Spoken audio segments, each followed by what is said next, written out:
start the stream. Welcome to the Baldwin City Ballpark for the Baldwin City Blues home league opener. My name is Joe Compton, and I will be your broadcaster for the night. We have two teams. Obviously, that's how baseball works. But this game, we'll see the visiting Topeka Jacks making their league debut against the home Baldwin City Blues. Now, I'm going to at least go over the Blues starting lineup for right now. We do not have the Jacks lineup just yet, but we will get that to you shortly. As the Blues are taking their team photo.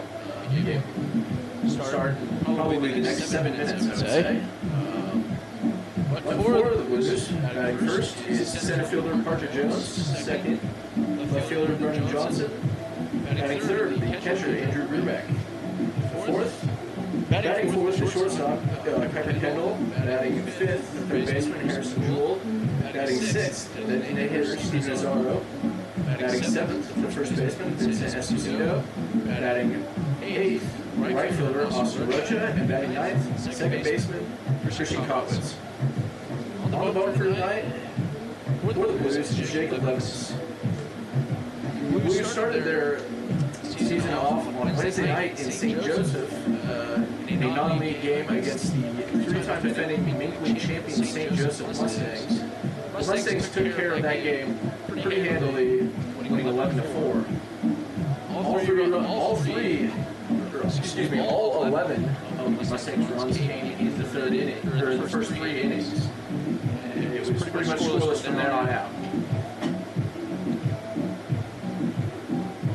Now, it's going to be the first of 26 games. 26 league games for both of these teams. They were supposed to play last night in Topeka, but the field was turned into a swimming pool, so we did not get that game. Instead, this will be the season opener for both teams. And as we said before, this is the first game of the Topeka Jacks ever. They previously, it just wasn't a team.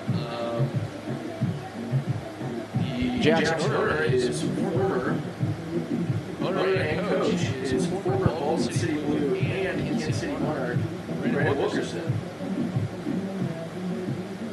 There he is right there. I was not told about this, but I think he might be throwing the first pitch. Here he is. And pretty shortly after that, that's the rosters here. We'll go over the PA system, and then we'll get ready to roll. We're going to take a short break, and then we'll be back here on the Sunflower Sports Network.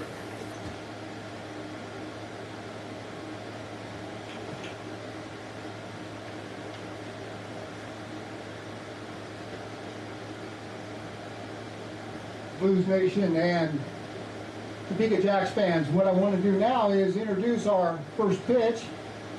Brandon Walker.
So we are back here on the Sunflower Sports Network. Apologize for the delay. We were getting the lineups for the Topeka Jacks, and leading off is number 24, David Mims. And we're going to do our best to update everyone with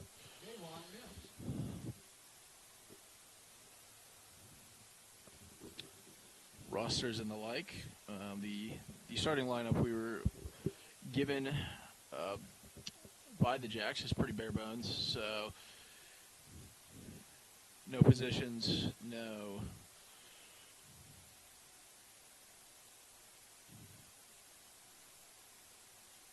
positions, no jersey numbers, so we're kind of running on the fly here. And what we can tell you about is the starting pitcher, Jacob Lemons. Jacob comes to us from Baker University. This is his second year. He originally comes by way of Eudora High School, though. Like I said, this is his second year at the Blues, and he did not see any action in Wednesday night's game against St. Joe, so this will be his first appearance of the season. Not sure really what our delay is, but I can tell you there is one. So first pitch is not going to be right at 7. Well, it's 7:04 anyway, so we're a little past that deadline. And sorry, I'm going to try and get the camera a little straighter. And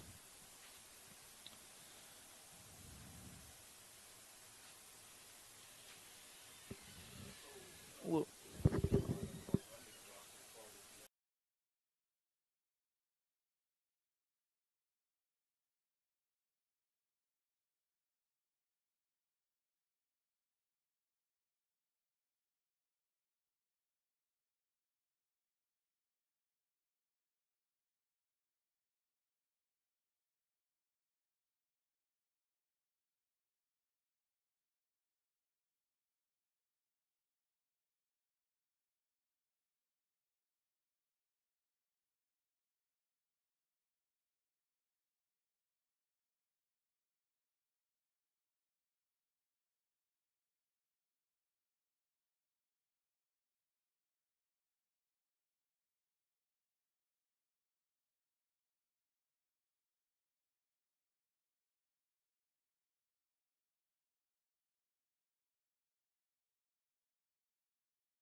Sorry about the delay. We had a bit of a mix-up with the rosters, but I will go ahead and announce the Jacks starting lineup. I don't have positions, but I have batting order. So batting first will be David Mims. Batting second is Davian Hole. Batting third, Ty Thurman, excuse me. Batting fourth is Michael Archie. Fifth is Colin Spears. Sixth, Isaiah Torvon. Seventh, Austin Atkinson. Eighth, Kyler Reese. Ninth, DeCorey Kimball. And on the bump for the Jacks is Caleb Apple, as that first pitch by Lemons is low and away for ball one. Pitch two is up high, and a favorable count already for Mims as he puts the third pitch in play. It bounces off the base, and Mims is quick enough. He gets on with a single.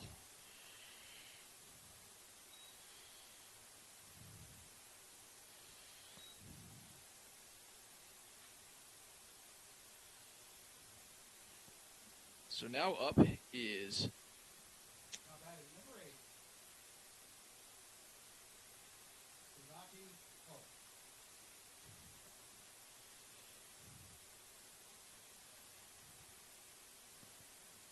batting now, yes, it's Davion Hole.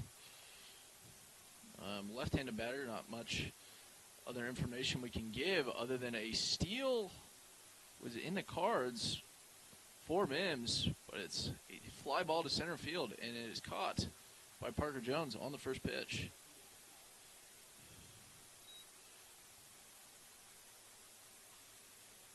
So up now, Ty Thurman.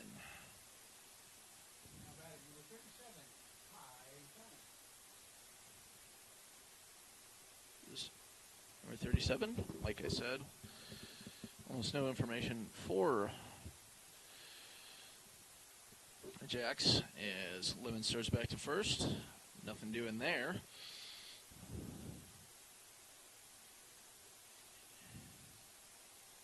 As he gets the sign, he looks back over. Throws back again. Safe again.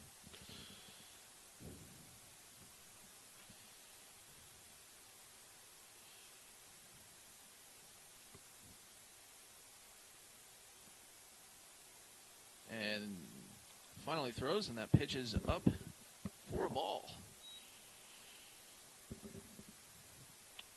Lemons did not have many appearances for the Blues last year, but was pretty quality when he did.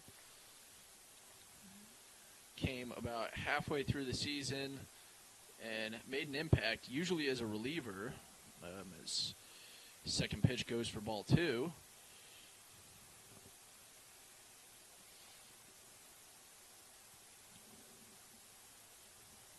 And the third pitch is outside, and that's a 3-0 count for Lemons. And Thurman probably looking for something to hit. He gets one there, but he takes it, as you often do, on 3-0 for called strike one. It's 3-1, still one out, excuse me, and we're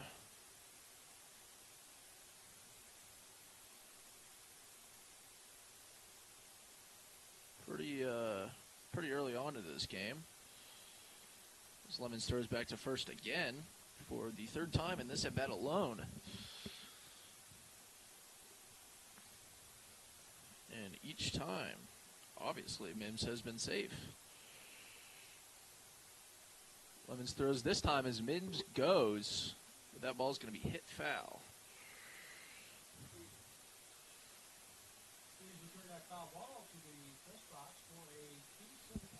So now, after a 3-0 start, we have a full count, and just one pitch away from either 2 on base or 2 outs. Only time may tell. And that's going to be Strike 3 for Lemons. 2 outs. He gets Thurman, catches Thurman swinging on a pitch low and away to retire his second batter.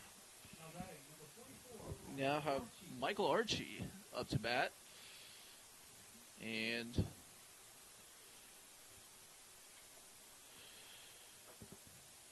he's going to send the first pitch up in the air. And that's going to be caught by Brennan Johnson. So he retires the side. No runs off 1 hit, no errors. None left on base. We're going to go to the bottom of the first, scoreless. Don't go away. This is the Sunflower Sports Network.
So we are back with the bottom of the first.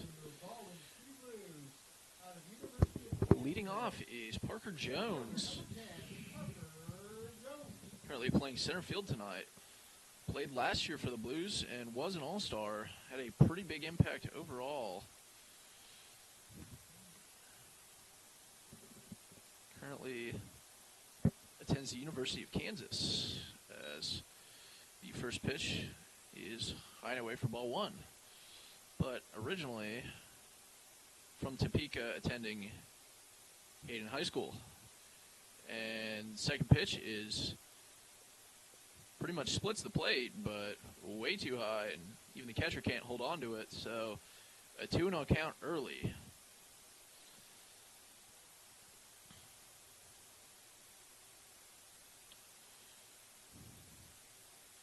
As Jones is going to swing at that pitch, so it's now 2-1. Parker Jones did start and led off for the Blues in St. Joe. He had a hit. There's ball 3. He did have a hit as well as an RBI.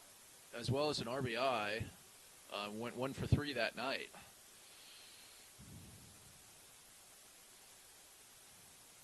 It's a 3-1 count, and that one's just inside, so that's going to be ball 4. And next up, Brennan Johnson. From Baker University, left fielder, number 47, Brennan Johnson. Brennan Johnson is another Topeka guy and another returner for the Blues. And you're going to hear this a lot, but he plays his college ball right here in Baldwin City at Baker University. A lot of Baker guys on this Blues squad as Parker Jones steals and an attempted That's another stolen base for Parker Jones. an attempted throw down to second just barely made it to the infield grass. So Parker Jones is on second, and he's a quick one, folks. You won't want to miss him. Well, you won't want to blink, at least. So that pitch is outside, 4-2. So 2-0 count. Brennan Johnson, also like Parker Jones, had an RBI in the St. Joe series as he went 1 for 2 and also had a walk. Both times he reached base, he scored. As he takes a big hack there, misses, so it's 2-1. So Johnson accounted for half the Blues' runs on Wednesday night, 2 of the 4. He was the one stepping on home. As he shows bunt but pulls back, and that's a 3-1 count.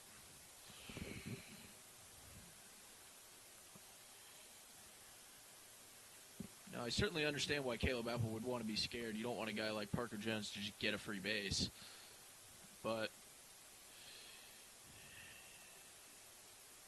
if he gets a decent lead, he'll get it. And no need, as Brennan Johnson draws the walk. 2 outs. Excuse me, no 2 outs. We will have a mound visit, though, by Brandon Wilkerson. Excuse me, before.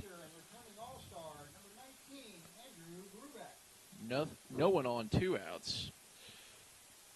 One more time. Excuse me, folks. I am very sorry. No outs, 2 on. And brings to the plate yet another Blues returner. I promise there aren't that many. But this is Andrew Brubeck. This is his 3rd year at the Blues. He originally comes by way of Mill Valley High School in Shawnee, but currently plays at Missouri Southern State University.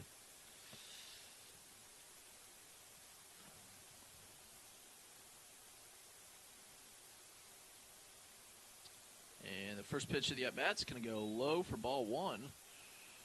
And not really what you want if you're Caleb Apple. So far, 9 of his 11 pitches have been balls.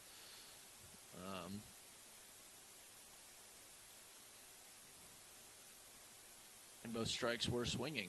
As Jones goes, and Brubeck rips one to left field, and Jones is on his horse to score. And that is an RBI single for Andrew Brubeck.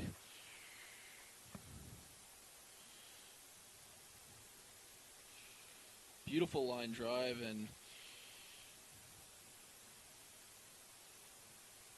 Jones was so far to the base that really nothing could be done about it. So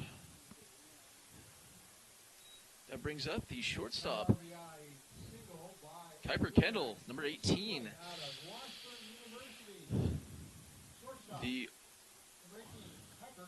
The only Blue to have a multi-hit game in St. Joe, as he went 2 for 4. However, with that 2 for 4, just 1 RBI. As the first pitch is in there for a called strike. Kuiper Kendall currently plays his college ball at Washburn, originally from Overland Park. And beautiful pitch, called strike 2. Apple seems to be finding his groove a little bit. 2 straight strikes.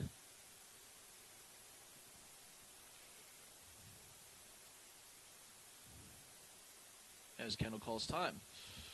Kendall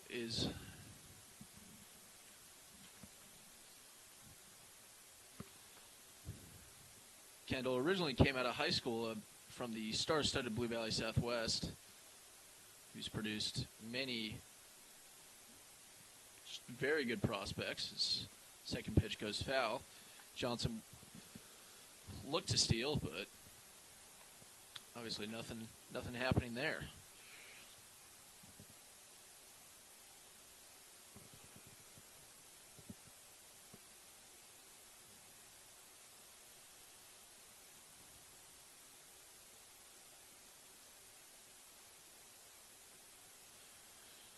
As the pitch comes in, Kendall's going to take that fly ball to left field, and it will be a fly out. So 1 out,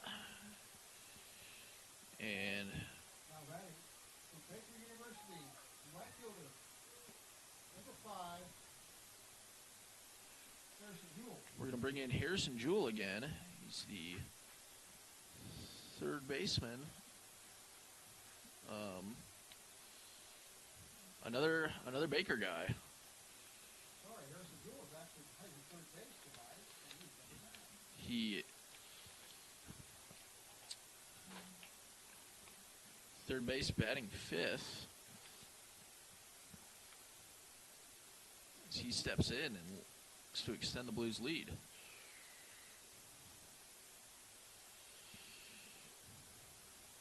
Apple delivers, and outside for ball 1.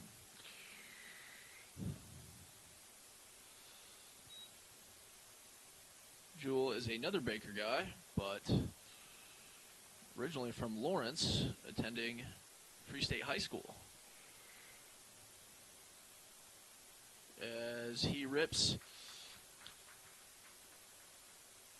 that ball into left field and loads the bases for the Blues. That base hit brings to the plate the designated hitter, number 8, Steven Azaro. Now Steven Azaro is up to bat as the DH. He got in a little bit as a sub, but both of his at-bats ended in strikeouts on Wednesday. He's going to look to change that, maybe bring in an RBI here. As he swings on the first pitch and straight to the shortstop. And folks, that is the first batted ball that did not go to left field. So it's now 3-1 left field to the rest of the field. But the bases are still loaded for Vincent Esposito. With 2 outs as time is called.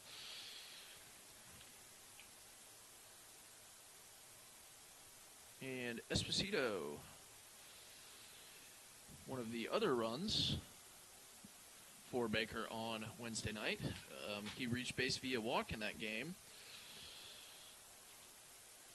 So he was one of those 4 runs as that pitch is high for ball 1.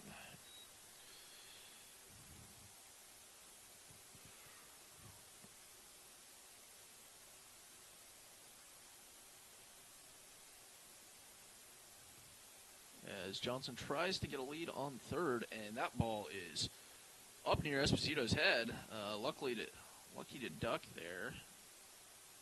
So we're going to try and get you the third base view. Unfortunately, just the one camera angle, so nothing too fancy here tonight. And we hope the stream is doing well as far as connection issues. It might be popping in and out. Pitch number 3 is ball number 3. So 3-0 with 2 outs. A ball would be another run. A ball in play. Well, who knows? And Esposito takes on that pitch, and it is ball 4.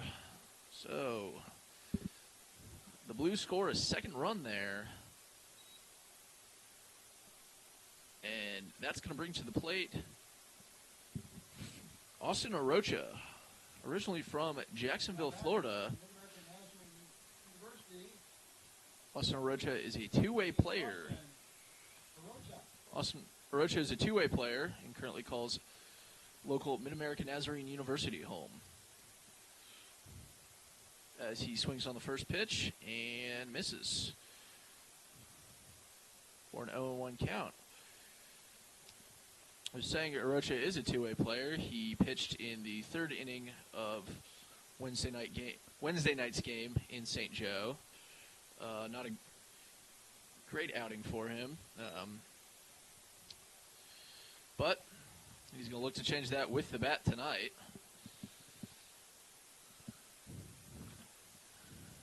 As I missed it before, but ball 2, or second pitch was ball, so it's 1-1. Arocha takes, and it is called strike 2. So 1-2 with 2 outs, as Apple's going to look to get out of this inning, but Arocha is going to try and stop him and keep the inning alive. And Arocha swings, and foul ball just off to your right side.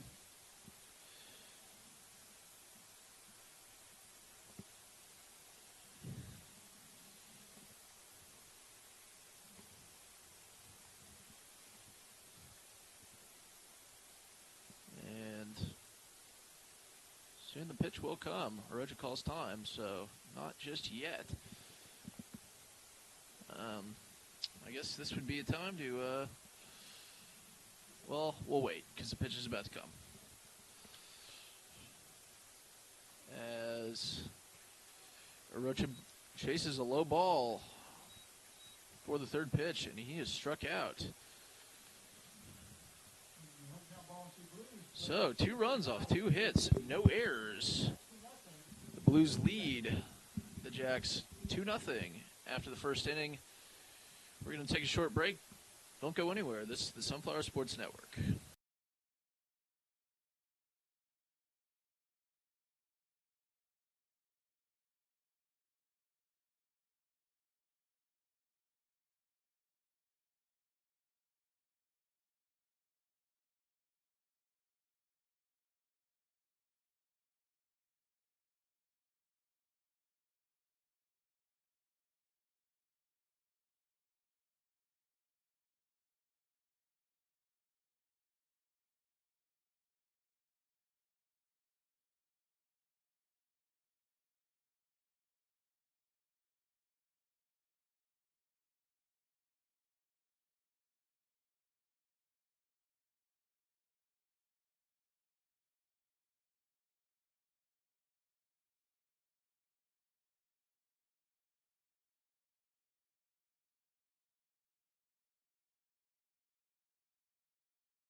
So we are back with the top of the second, as I've lost my game changer, so nope, not that.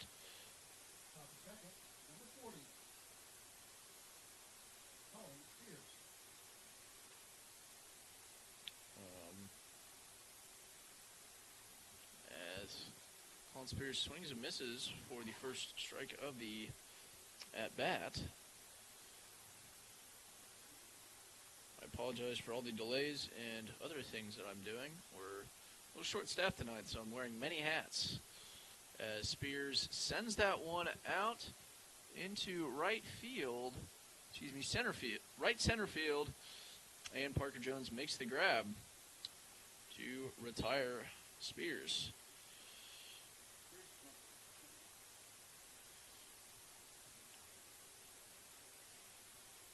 So now up we have Isaiah Torban. Now batting, Isaiah Torban. If you hear silence, it's just me putting numbers in Game Changer. The Game Changer, we the roster we were given did not have a numbers on them, so we're kind of once again on the fly. But Torbon took the first pitch foul, and his coach Brandon Wilkerson tried to make a catch on it. And the second pitch is in there for called strike 2. So Lemons ahead early.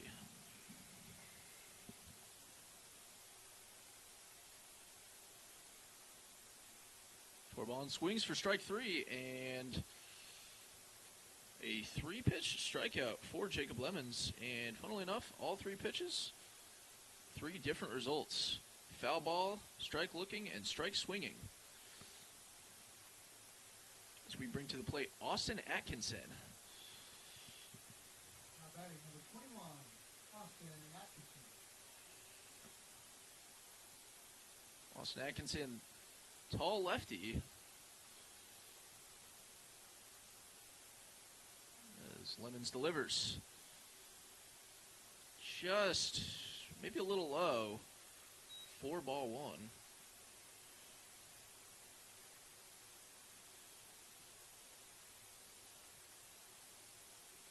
And second one is also low for ball 2.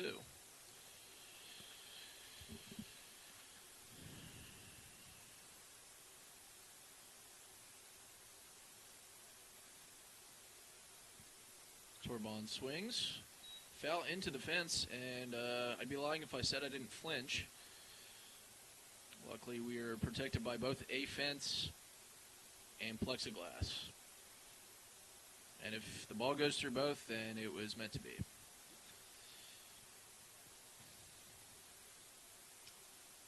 As that pitch outside for ball 3, 3-1. Hitters count here for Torbon, and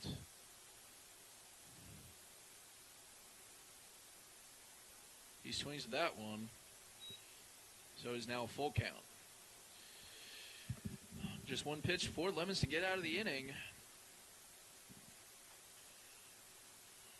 Here with 2 outs. Blues lead 2-0, and probably like to keep it there, but Torbon is going to get aboard with a walk.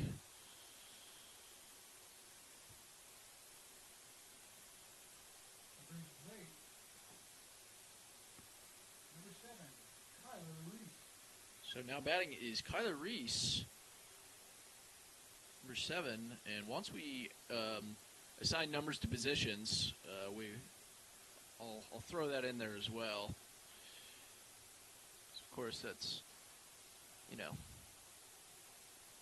but Reese swings on the first pitch, and that's going to go down the left or the first base line, but foul. So an 0-1 count.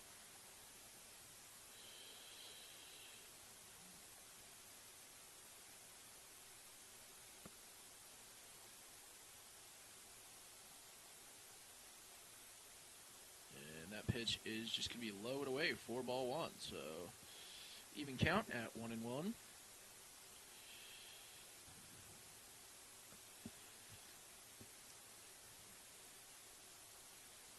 As Torbon goes, and the throw is there in time, but out of the glove of Christian Kotwitz. I think it's a ball. As that pitch also went for a ball, so it's 2-1 now. With 2 outs, but the Jacks have a runner in scoring position.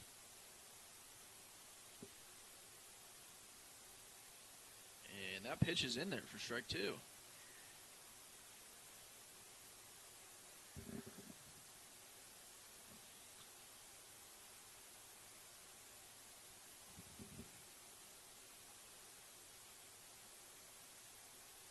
Can Lemons get out of this? He delivers. Low, another full count. So Jacob Lemons is facing back-to-back full counts. Can he be on the winning side of this one?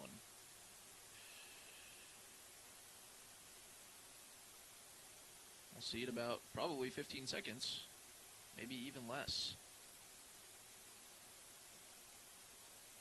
Or more, as time is called.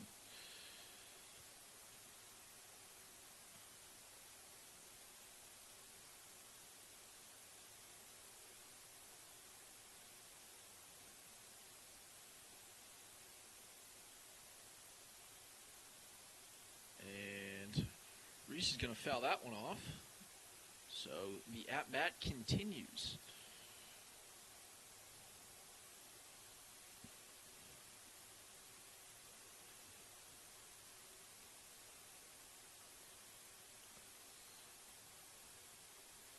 As Lemons looks back at second, but he's going to quickly throw, and I think that hit Reese. So that's going to go in as a hit by pitch. But the count was full, so pretty much doesn't really matter. Number 3, Corey Kimball. So Corey Kimball is up to bat.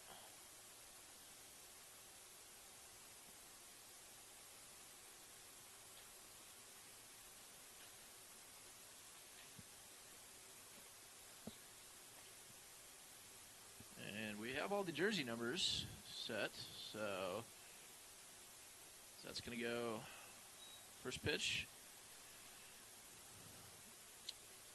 on the outside part of the zone, but called strike one.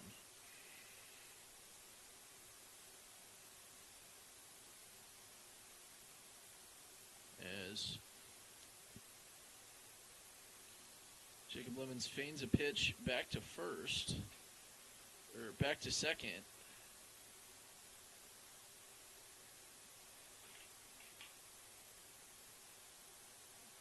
As Kimball puts that in play and doesn't really get picked up by anyone, so a 2-out single for Corey Kimball, and David Mims is going to look to get back on base, as he is 1 for 1. He singled in his first at bat, and he is going to look to bring Atkinson home. So that pitch is low for ball 1. All 3 of these base runners have come with 2 outs. They have come by way of walk, hit after the first two batters of the inning were retired. Mims swings at that one. Once again, misses. As I said before, Mims singled in the first at-bat of the game. Hit it to short, but he was just too fast. As he puts that one in play, and that's going to drop just into right field. And the throw to the plate is not in time. And we're going to have 2 separate rundowns, and it's going to come to Kimball, who is called out. So, did they get both of those?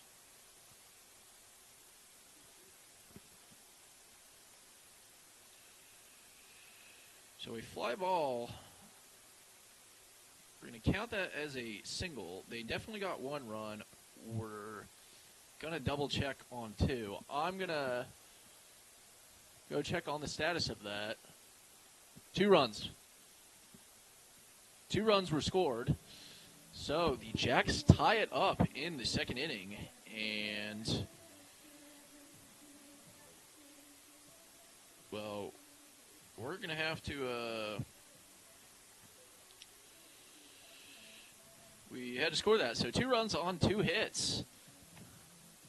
It's 2-2 in the bottom of the second. We're going to take a quick break. Don't go anywhere.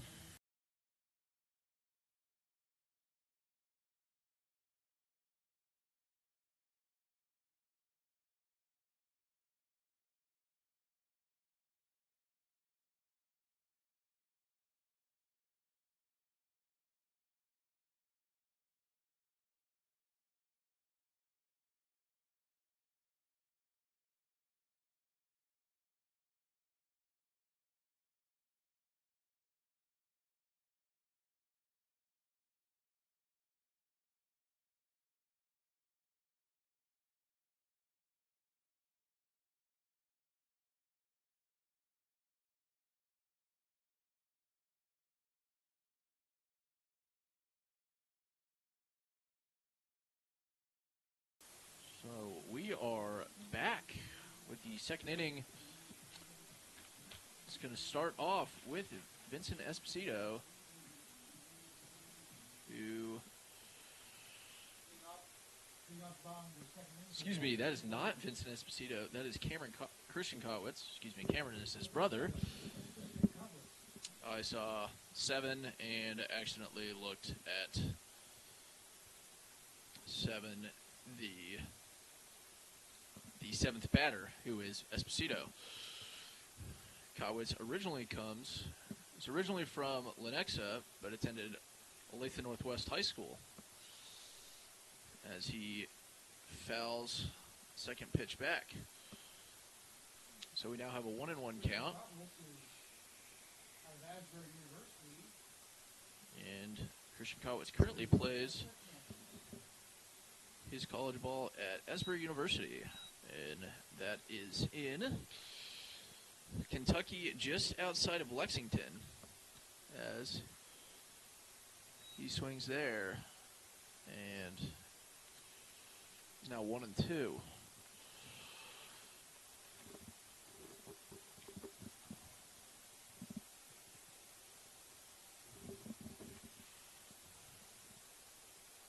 That ball, next pitch is low for ball 2. Kotwitz played in the St. Joe game as the designated hitter. Tonight he is calling second base home. That night he went 0 for 2 with 2 strikeouts. And there's another one as he's caught swinging. And we return to the top of the lineup with Parker Jones.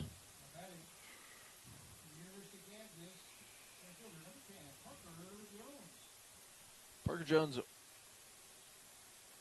walked on his first trip to the plate, and so not technically, his stat line is 0 for 0. A pitch is low for ball 1. Apologies, folks, if I'm forgetting things on the scoreboard. Once again, doing way too many things tonight. Pitch is low and inside for ball 2. 2-0 is the count.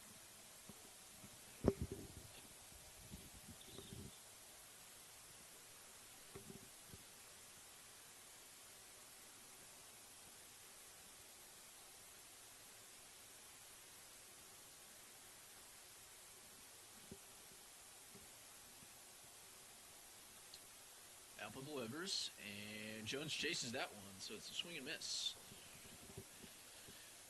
2-1, now the count.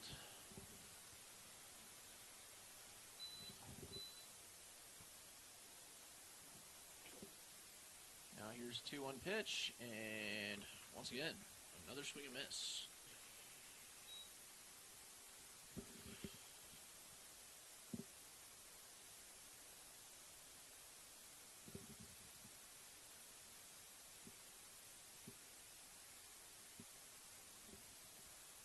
It's 2-2. An even count right now. And Parker Jones puts that one in play to left field. And it's going to be caught. So he is retired, and there's now 2 away. Left fielder is David Mims.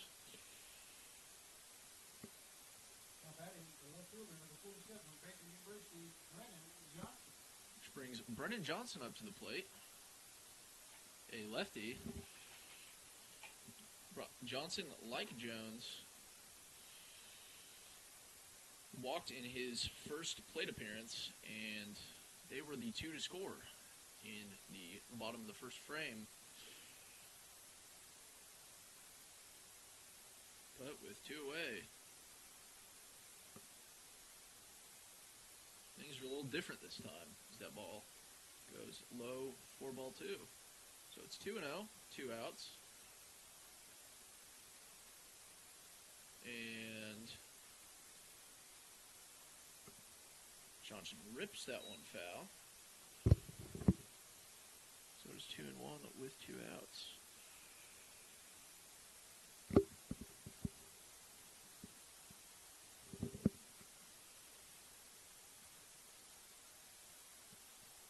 And 2-1 inside for ball 3, 3-1. Sorry, folks, just had to make sure that our audio levels were okay. I understand there is a whole lot of static. We're currently working on fixing that at some point, maybe not tonight, but it will be fixed for the coming games. And Vernon Johnson, like his last plate appearance, ends in a walk. So that brings up Andrew Brubeck.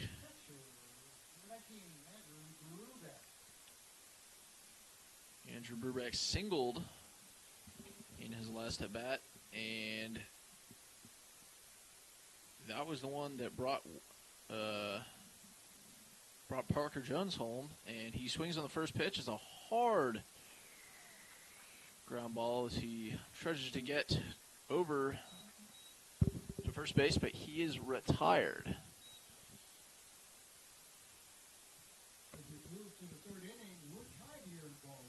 So we are now tied at 2-2 at the end of the second inning. We're going to take a short break. We'll be back in a few.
So we are back after a short break, and we're here for the top of the third inning. Leading off is Davian Hull.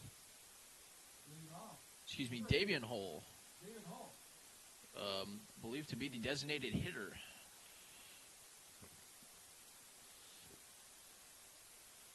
And he's going to put that first one in play, and it's going to be a single.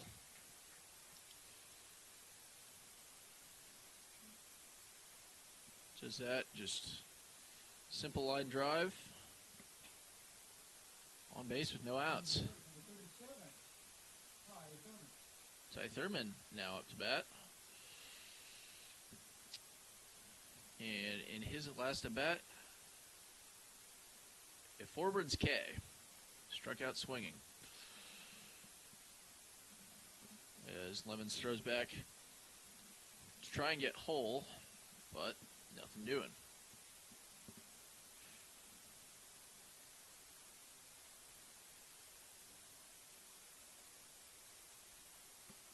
As that ball is fouled down the right field line.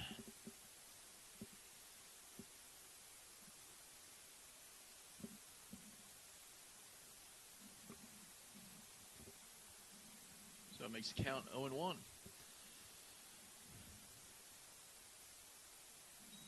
Thurman looks at that, and Lemons looks at his own pitch being called a strike. So it's now 0-2, and count very much in Jacob Lemon's favor.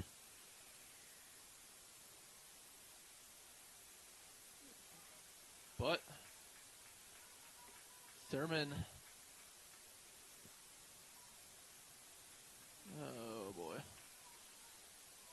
A whole lot just happened, and what we can tell you, the Jacks have the lead. Thurman's on second base. That's kind of the Cliff's notes, and in a second we're gonna walk you through it.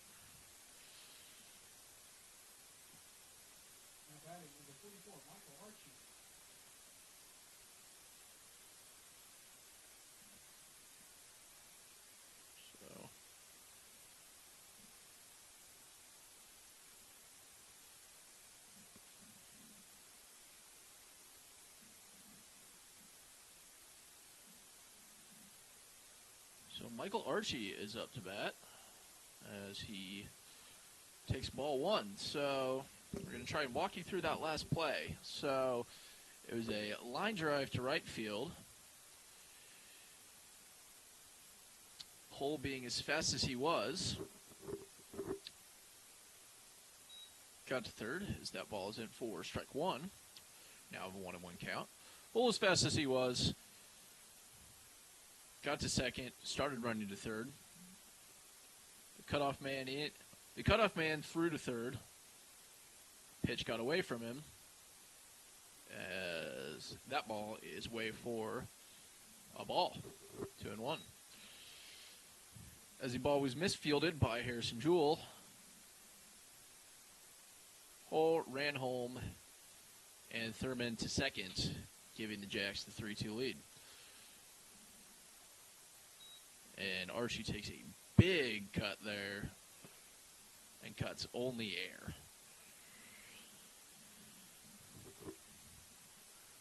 Archie, in his last at bat, was a fly out to left fielder Brennan Johnson, and I believe that was to end the inning. Actually, maybe not. That pitch away for ball 3. We now have a full count.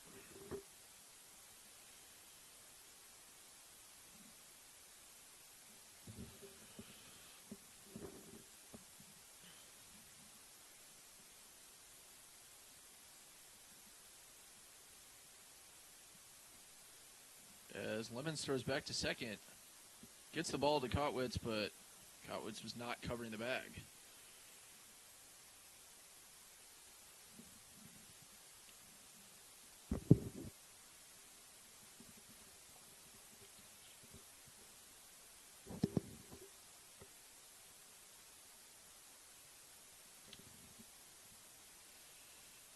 Breaking ball goes foul, and we continue on a full count.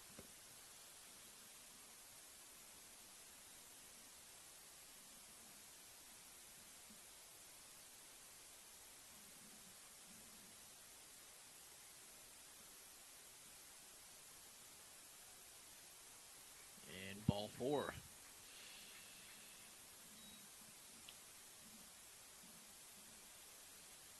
So Archie is on with a walk. We now have 2-0. No outs, 2 on. And we're going to get a mound visit from assistant coach Wilson Kilmer. We're not going to go to a break. Instead, we're going to shout out some of our sponsors. We're first going to start with the bullpen in Baldwin City's Gathering Place. It's a bar, but it's got more than just alcohol. It also has food, games, and just stuff for everyone of all ages.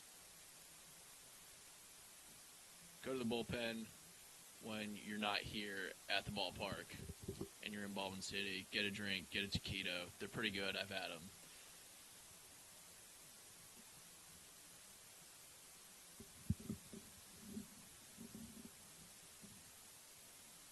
But in the meantime, we are just waiting for this mound visit to continue. Home plate umpire is going to walk up and just kind of break it up and tell him to get on with it. And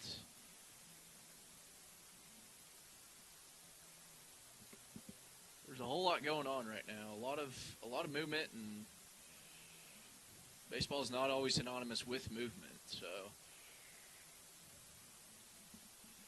kind of hard to follow there for a second, or at least describe.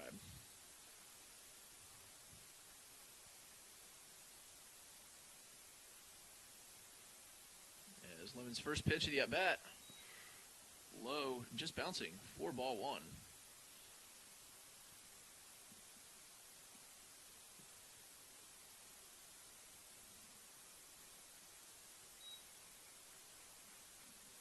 Pitch low, 4-2.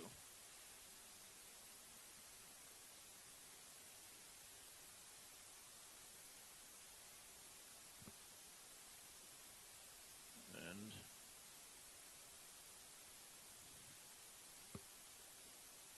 That pitch. Away for ball. Excuse me. I'm way out of sorts. That was a swing and miss, so the count is now 2-1.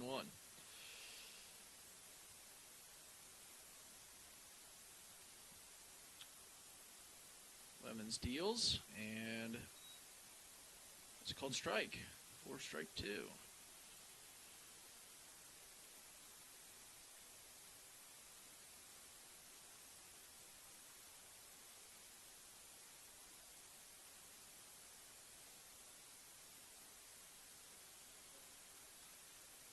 And there's called strike 3, and Spears can't believe it. Just kind of stands there dumbfounded, and, well, it had me confused.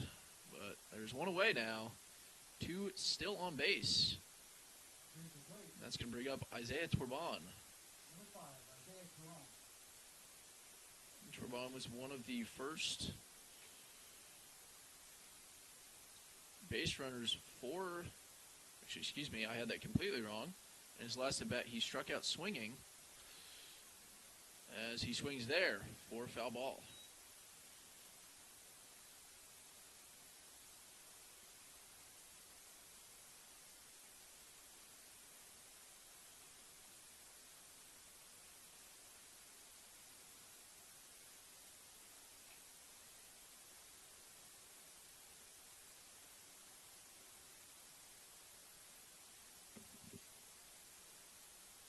And that ball is going to be hit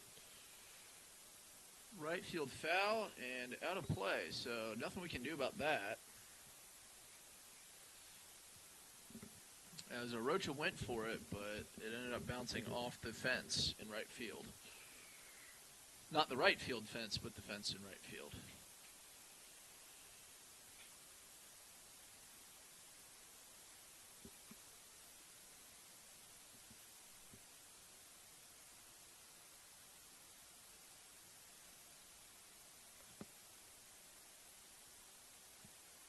That pitch, Lemons picks back, but nothing doing there.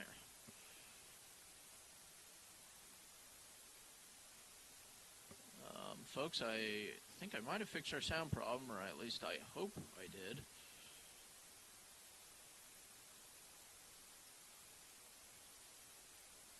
As that pitch is low for ball 1.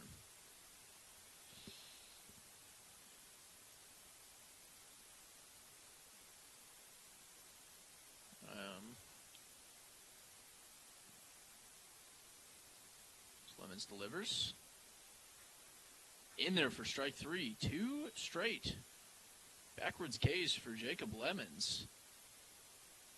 And he's going to bring Austin Atkinson up to the plate.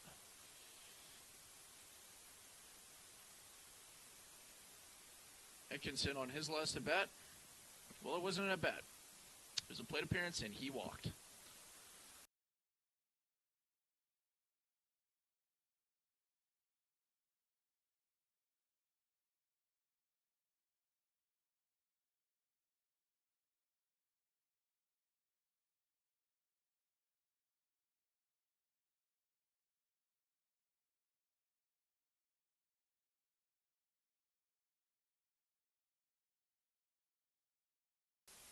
Atkinson takes a big swing there.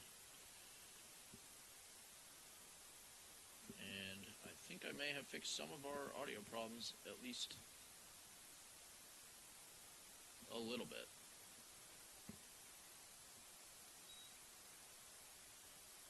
That one is up for ball 1, or excuse me, ball 2.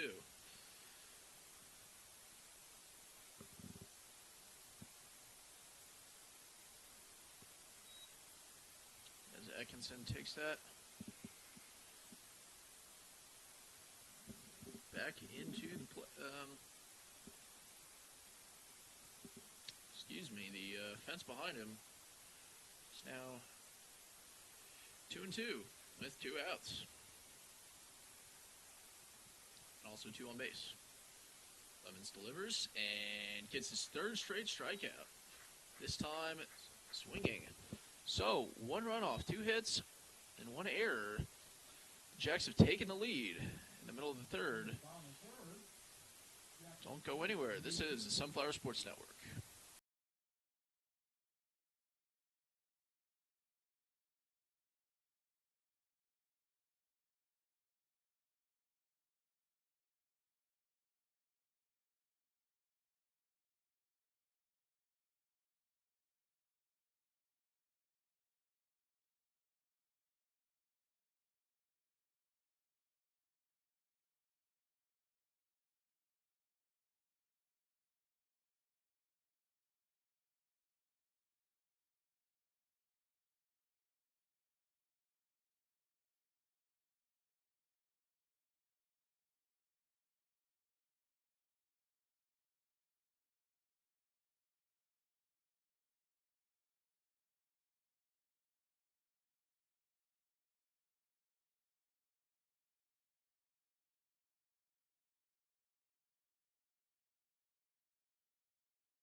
We are back for the bottom of the third inning.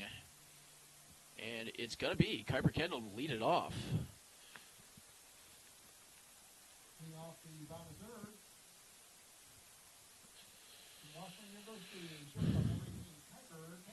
Kuiper Kendall flew out in his last at-bat. And he's going to take that one to left field, just foul. And we do have a substitution for the Jacks. It is number 33 in for, well, I already forgot who number 7 was, but actually that was Kyler Reese, excuse me. Apologies to Kyler and you, the viewer. So that ball is in there for strike 2. So a quick 0-2 deficit for Kendall.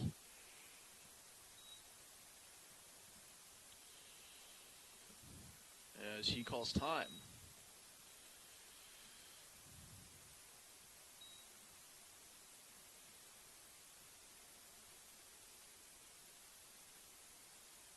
That ball is low at his feet, kind of ducks to get out of the way.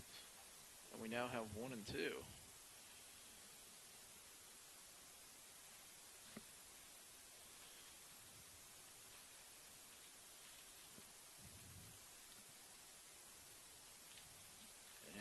Another low pitch gets away from the catcher, 33. The count's even up. Kuiper Kendall is the son of MLB 3-time All-Star catcher Jason Kendall. He played for, well, a lot of teams, including the hometown Royals for a year. But I remember him as a Pittsburgh Pirate on the backyard baseball games. That pitches away. Outside, and the at-bat started 0-2. It is now 3-2.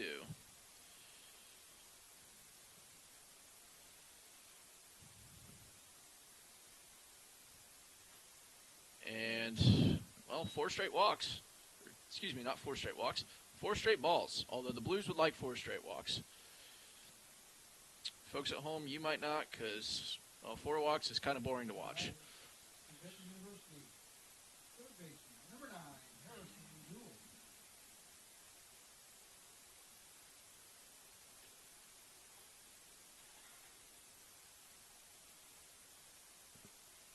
And Harrison Jewell comes back on as he kind of half check swings, but it didn't matter. It was a called strike anyway. Harrison Jewell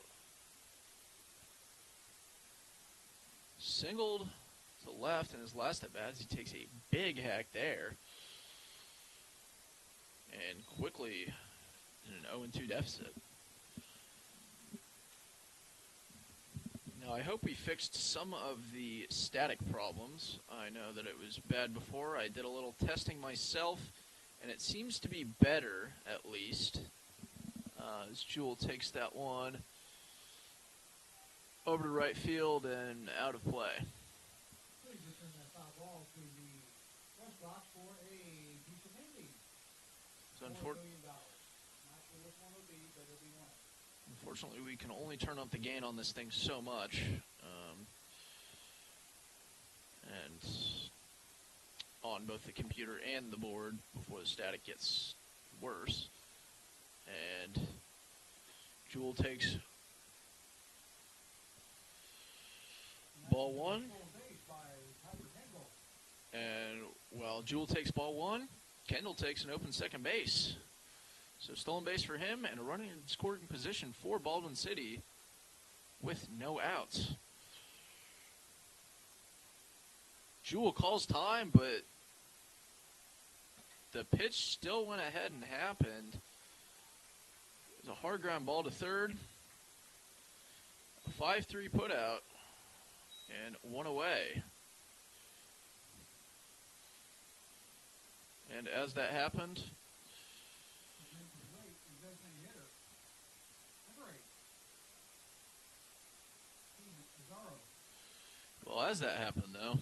Kendall just stood at second base. Didn't want to get himself thrown out, and that brings up designated hitter Steve Nazaro, who, as first pitch is high for ball one, and the catcher is going to take a mound visit for Caleb Apple.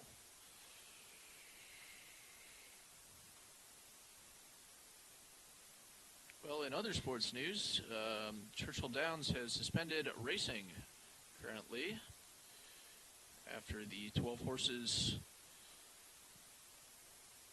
were put down surrounding the Kentucky Derby and surrounding races. And Kuiper Kendall, well, he thought he timed his steal right, but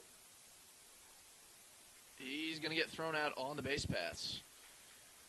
Thought he might have ducked the tag, but he did not.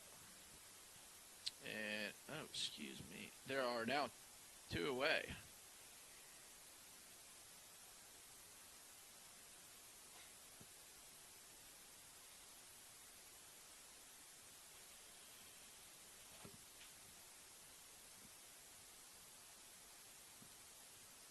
So Zara takes that one, but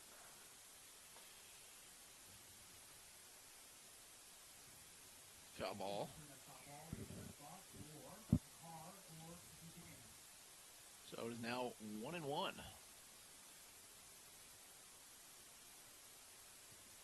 That one was about head length for ball two.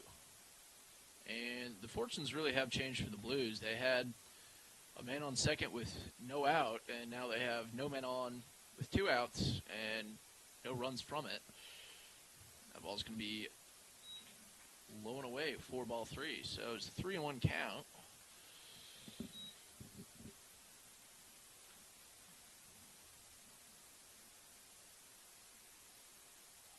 And Zorro takes a big hack there. Nothing but air on that one.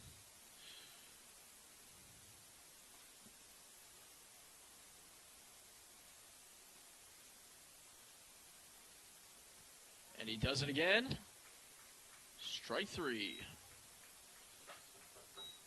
So we move to the end of the third. Jacks still lead 3-2.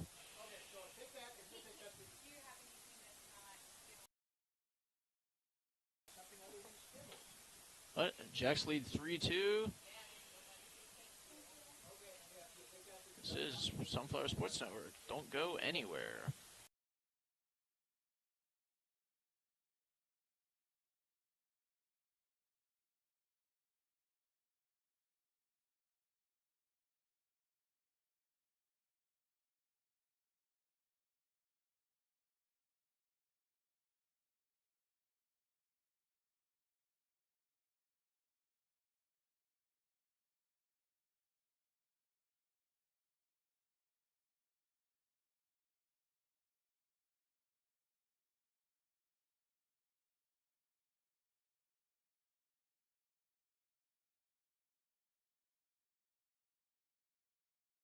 So we are back, and we have a pitching change for the Baldwin City Blues.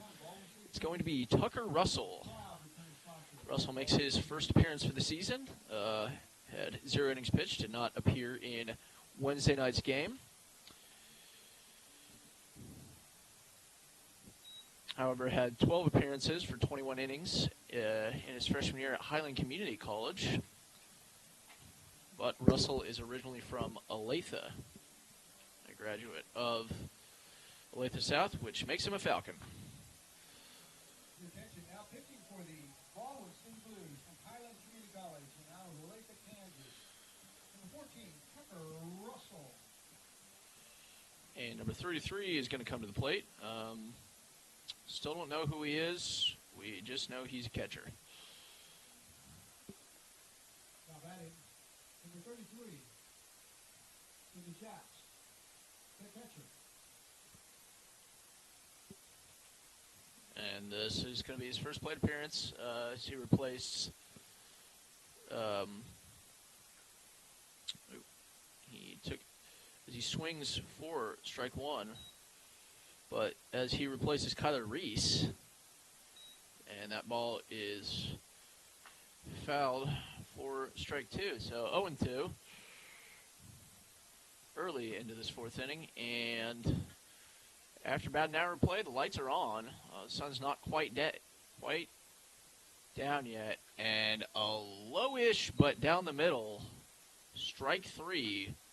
Strike looking in 33. Not too pleased with that one. Kind of rolled his eyes as he walks to the dugout. Corey Kimball steps up. Had a single in his last at bat.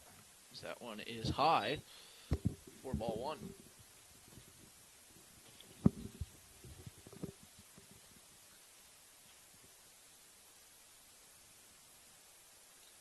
Fouls that up and just out of play. Lands on the bleachers to the left of us in the press box. And the count is even at 1-1 with one out.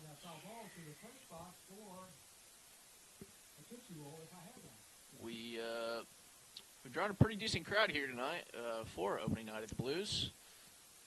If you're watching via stream and you're in the area, we'd love to see you there on Monday. Against the Farmers is the Blues' next game. Is that one. Heater down the middle for strike two. 2-2 is the count. Russell delivers, and that one bounced. So the count is now full with one out. And well, Russell's going to look to retire to Corey Kimball. And he can't do it. Kimball reaches first.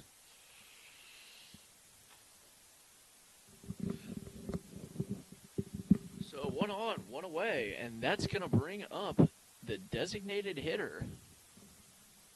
Excuse me, not the designated hitter. The left fielder, David Mims. David Mims has gotten a hit in both of his at-bats, both singles. He's going to look to make it 3 for 3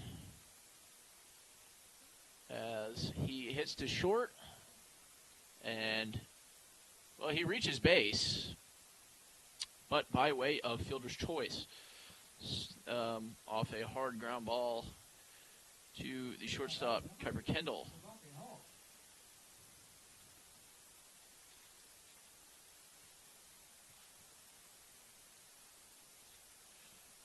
And now we have Devontae Hull. He is the designated hitter.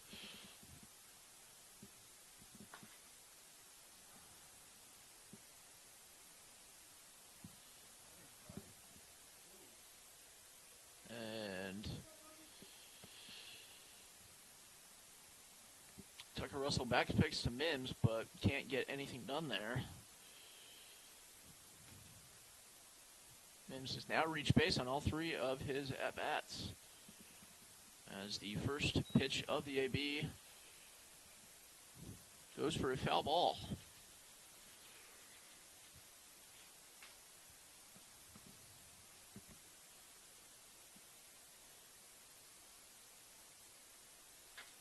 also looks back at first before deal. And Mims, fly-ish ball. Kendall tried to catch it, but he couldn't. Well, I think you would maybe need the world's tallest man to catch that one. And Hull is on board with a single. So 2 on, 2 away. And the Jacks are going to look to extend their lead.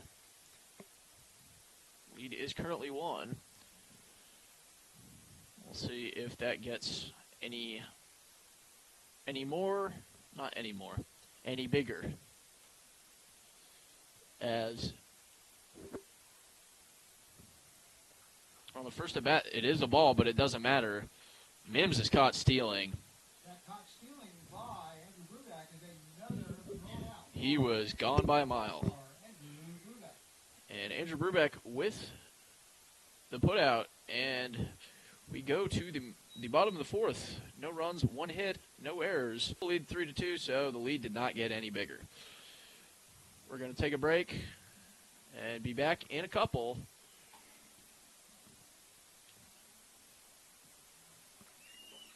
This is Sunflower Sports Network. Don't go anywhere.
Back with the bottom of the 4th, we have Vincent Esposito up to bat. Leading off the bottom 4th, number 23 from Baker University, Vincent Esposito. If I am not mistaken. As that pitch goes, check swing, peel down to first, and the field umpire, currently stationed behind first base, calls it a strike. So we start with an 0-1 count as Esposito rips that one down left field way. But not in play, and the at-bat goes on.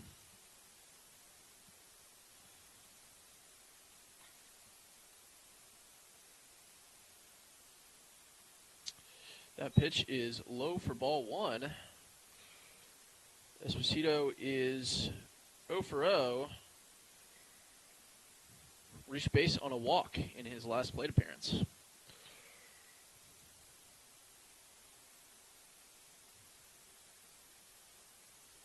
And that one's outside, but strike 3. And Esposito did the, well, if you consider a strikeout the opposite of a walk, which I would, he did the opposite.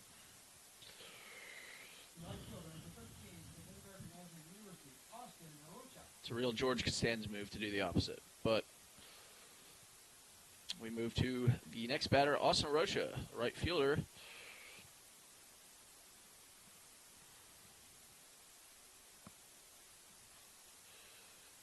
Rocha in his last at bat, as that pitch goes high and away for ball 1. He struck out swinging.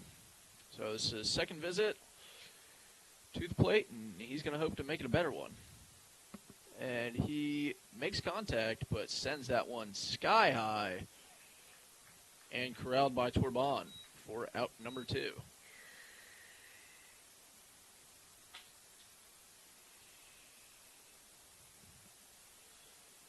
Now we have Christian Kotwitz up to the plate. another victim of the strikeout club. He also struck out swinging in his first at bat, as that one is inside, ball one.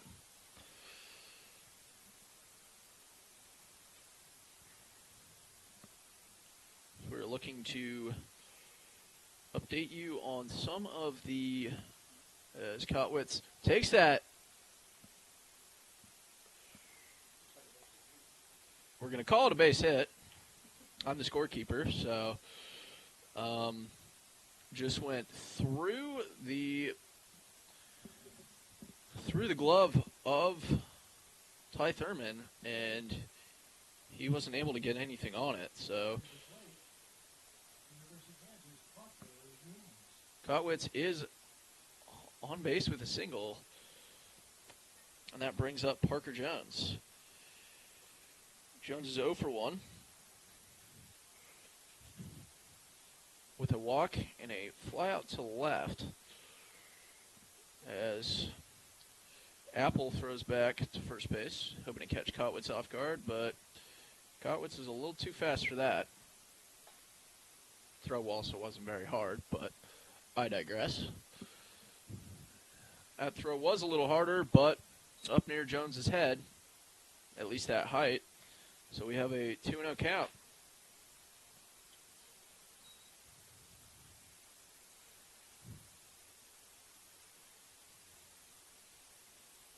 I'd like to give some updates as Jones swings out of his shoes there and misses.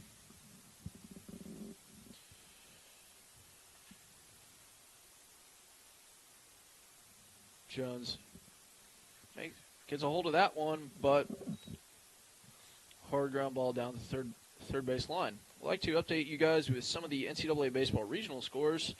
Most games are in their infancy right now, really top first, second, or third. However, the Tennessee versus Clemson game in Clemson, as that ball's high, and we now have a full count. It's 5-5. And we're going to go to the top of the 11th in that game, with Tennessee due up. Parker Jones skies that one to left field, and Mims camps under it and makes the play. So, second straight flyout to right field for Parker Jones, and no runs off one hit, no errors, one left on base. Still 3-2 as we go to the top of the fifth. Sunflower Sports Network.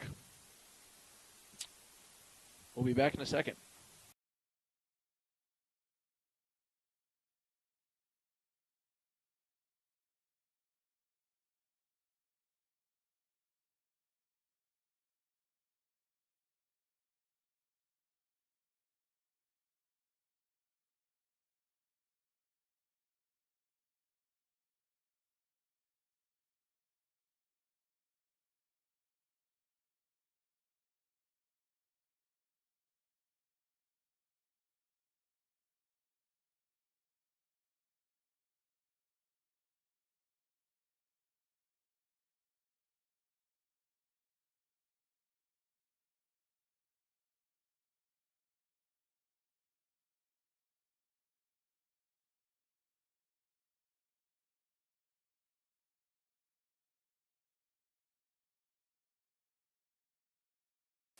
We are back here on the Sunflower Sports Network for the top of the fifth inning here at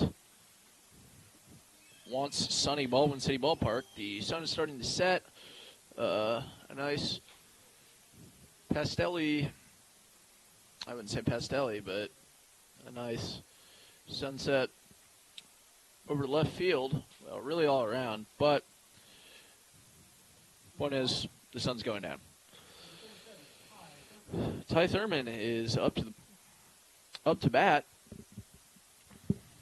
for the Jacks, and misses the ball and loses his bat.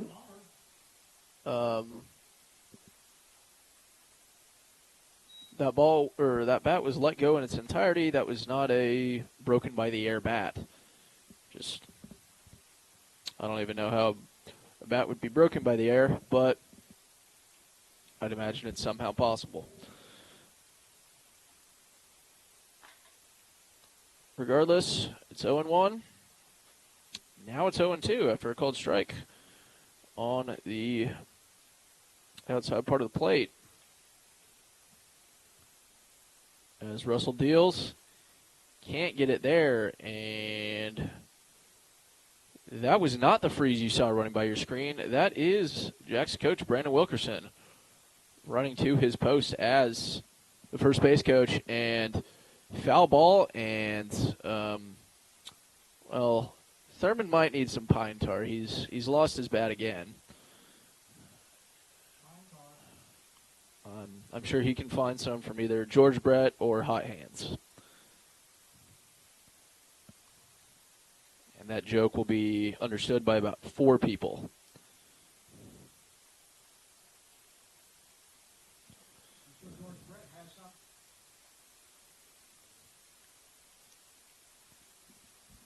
And I saw a message in the chat. We are playing 9 innings tonight. 9 innings will be the standard for all games, as that ball is high for ball 2. 9 innings will be the standard for all games, except in doubleheaders or where noted. Doubleheaders will generally be 7 innings. High again, full count.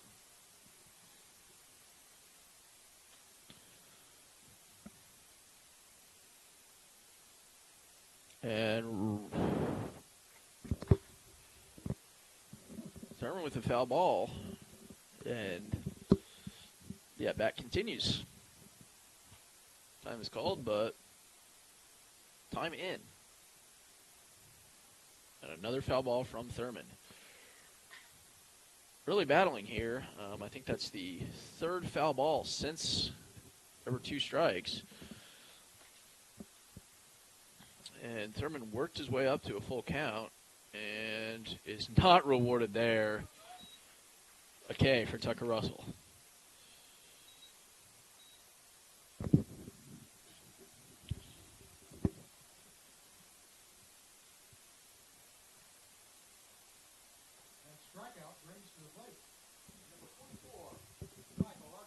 Michael Archie is up to the plate. 0-1 in his only plate appearance. Had 2 plate appearances. Fly out to left, and his second plate appearance was a walk.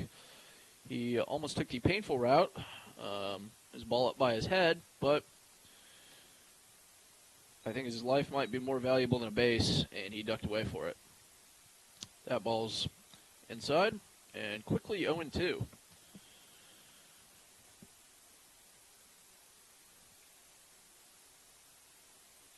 As Archie rips that one, but third base line is foul, and it would appear he broke a bat, or he just doesn't like the feel of this one, so he's going to get a new one. Either way, the count is 2-1. In the meantime, I'd like to shout out some of our other sponsors. We talked about the bullpen. Let's talk about its familial. That pitch is high for ball 3. It's familial establishment, The Nook. The Nook is a bookstore, bar, wouldn't say bar, but bookstore, drinks place, all of the above, as that pitch is low for Archie, and he's on first base for a second consecutive walk.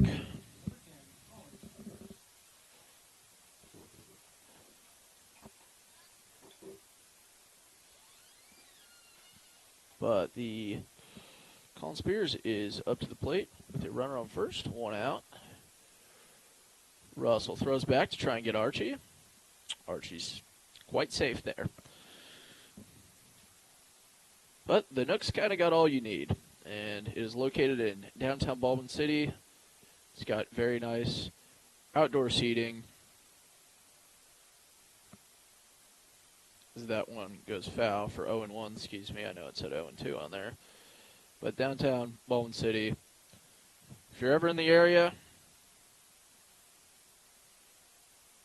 go to the Nook and the bullpen. They'll be worth your while. Is that pitch low and away for ball one.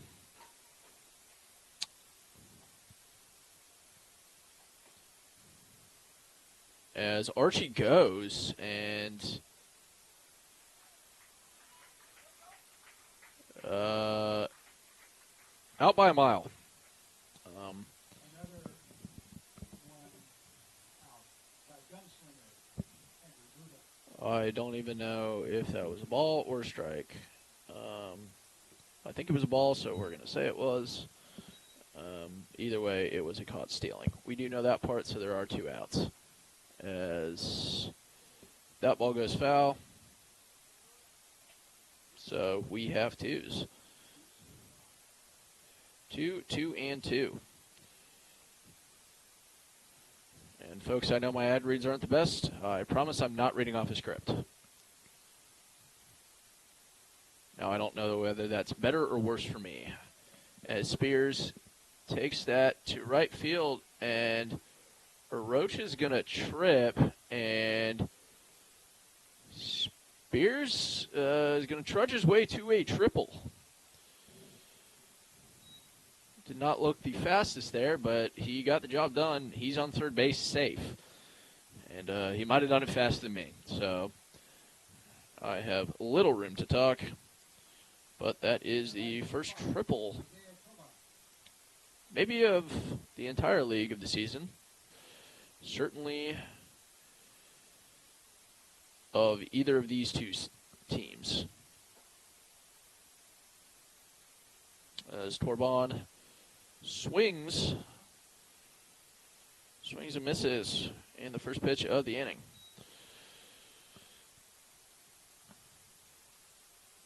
That one's low for ball 1. As there are 2 outs and a runner on third, so at this point, what's it going to be? End of the inning or another run for the Jacks? Torbon rips this, and Arocha has his redemption. A fly out to right field with the runner stranded on at third. So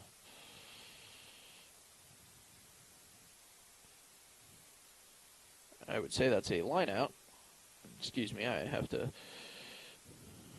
Fortunately, we're short-staffed, so I'm also doing game changer. But no runs, 1 hit, no errors. Middle of the 5th inning, and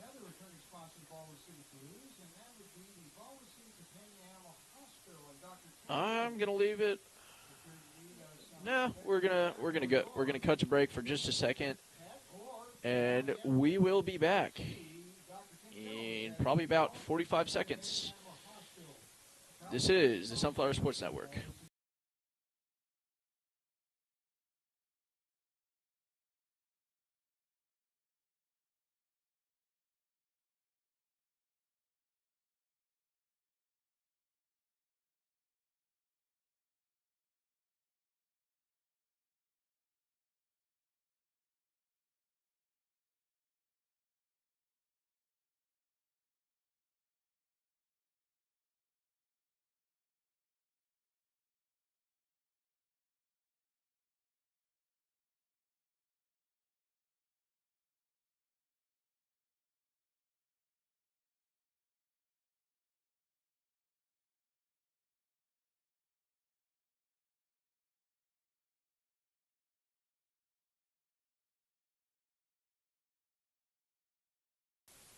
Up for the 5th inning, we have Brennan Johnson.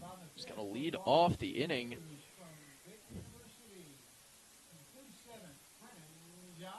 This is his 3rd plate appearance, but he is still 0 for 0.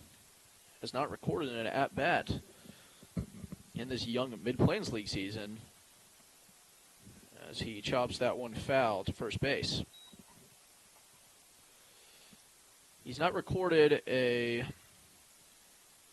at-bat in the Mid-Plains League season. However, as I said before, he did go 1 for 2 in St. Joe on Wednesday night. So that ball is just above the zone. 4-1.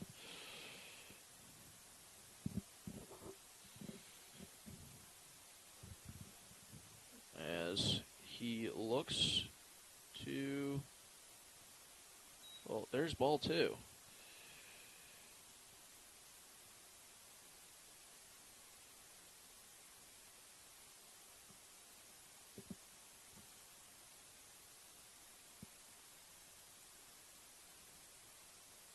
And there's ball 3. That's going to escape the catcher. Number 33. 33, that's me. I know that's not a commercial, but it's close enough.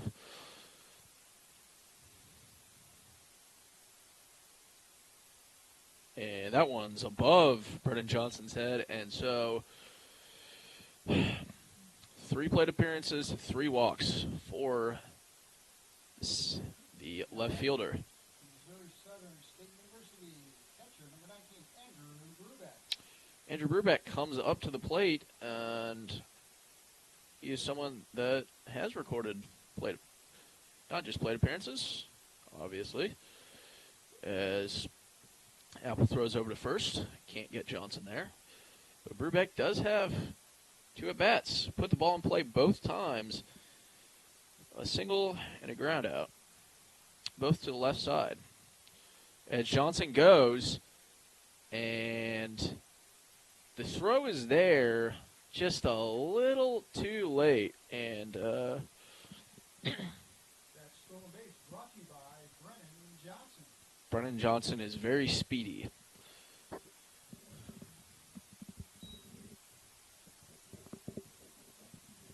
So a runner in scoring position for the Blues with no outs, and they trail by 1. They desperately need a run. So that one is up high, about the same pitch location. Oh, excuse me. It is 1-1. I'm unsure how that happened, unless that was the strike. And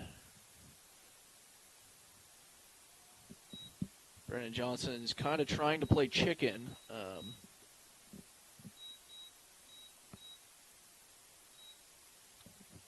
With Apple, who has thrown 82 pitches thus far in the night.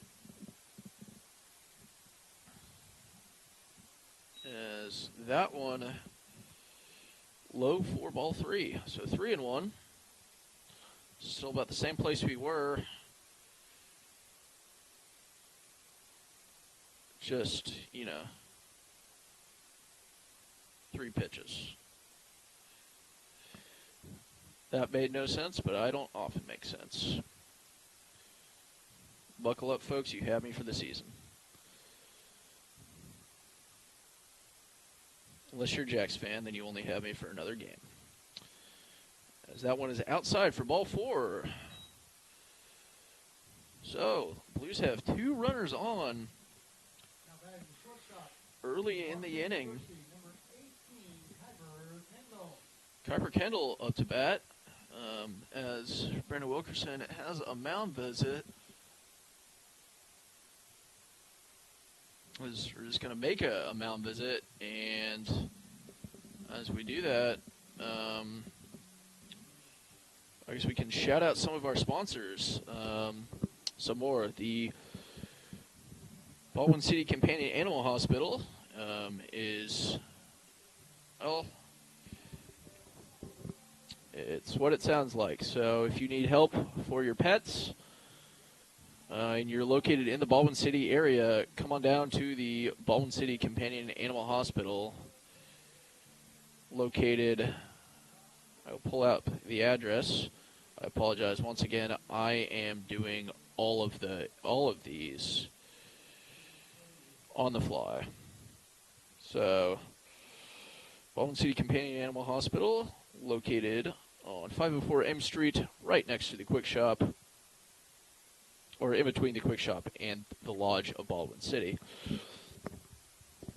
As Apple stays in the game, but maybe a little shorter leash. He threw back to try to get Brennan Johnson there, but couldn't get him. And Kendall sends this one sky high and kiss it goodbye. That one is out of here. The first home run for the season, and is a 3-run shot by Kuiper Kendall. The Blues have the lead. That was the first pitch of the at-bat. Home run's always cool, especially one to take the lead. And that's exactly what that was. A 3-run shot from Kuiper Kendall. The Blues now lead by 2, and it's going to bring up Harrison Jewell, but not before Brandon Wilkerson makes another mound visit. I'm not sure if this will be the end of Caleb Apple, but yes, it is. Obviously, it is. That was two mound visits for Brandon Wilkerson, and coming into the game is number 21.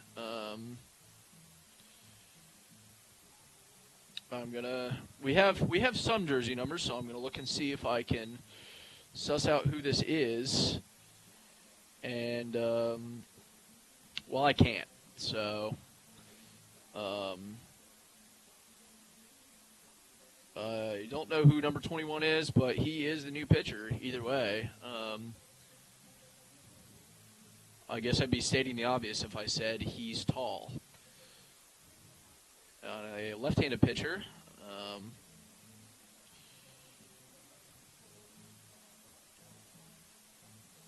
He's going to make his Mid-Plains League debut, at least for the season, and it's very, as I said before, a very tall lefty. So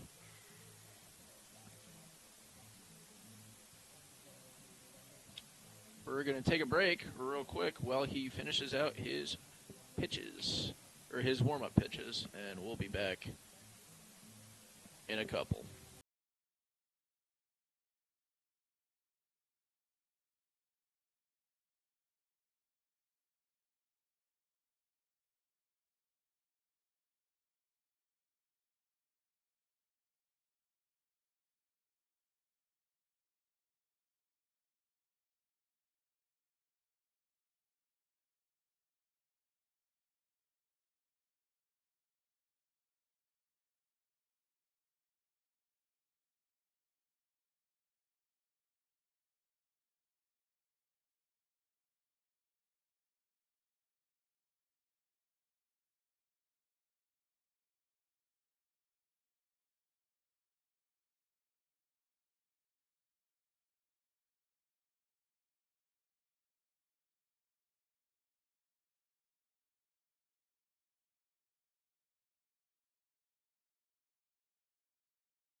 We are back as Harrison Jewell steps up to the plate.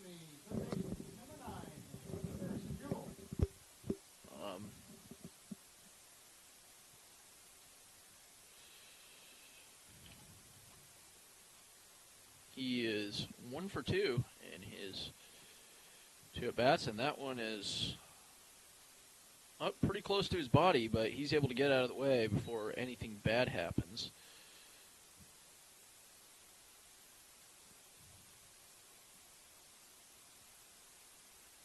As he takes this one also to left field, and that's going to be a base hit.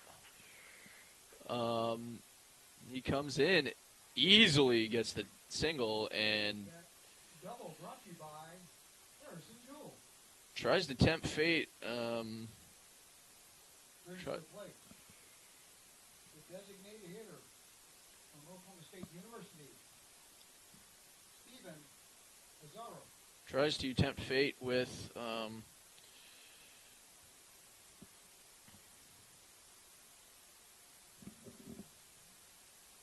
by running to second. Excuse me, I lost my train of thought. But We do not have a number. Once again, I've said it before, for number 21. So you can imagine him in his mind as an elite pitcher, such as Roger Clemens or Zach Greinke.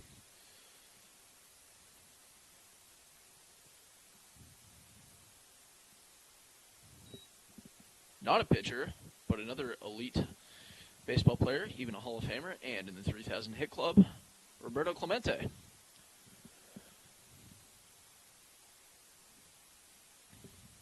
Count is currently 2-0 with no outs. The Blues have taken back the lead in this inning, so it's now 5-3, and that one spike ball, and Harrison Jewell tries to steal third.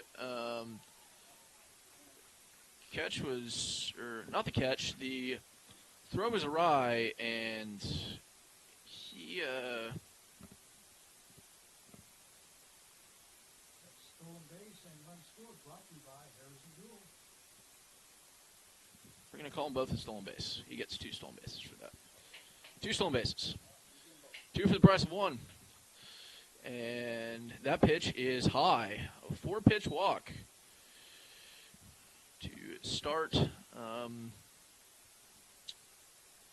21's tenure on the mound. First baseman, number 23, Vincent Esposito. And now Vincent Esposito is up to the plate. He's 0 for 1 on the night.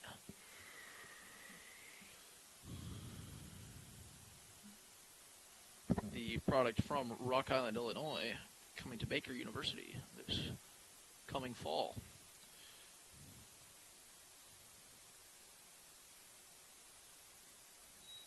Is that another low and in the dirt one?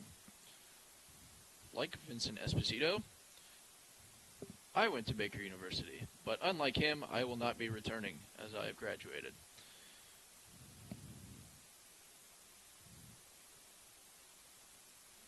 And another low one, and Azaro is on his horse. And that's a stolen base. Stolen base brought to you by Steven Azaro.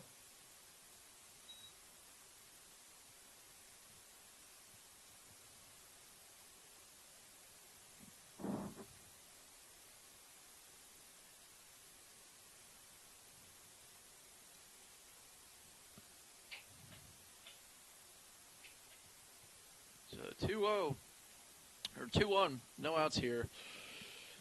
Azaro on second, and 21 gets the outside edge. So it's now 2-2 on the count, and the Jacks desperately are in need of an out.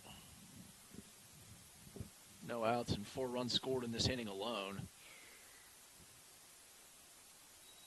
That one's low, and there's quite possibly no way for the catcher to frame that one. And we have a full count.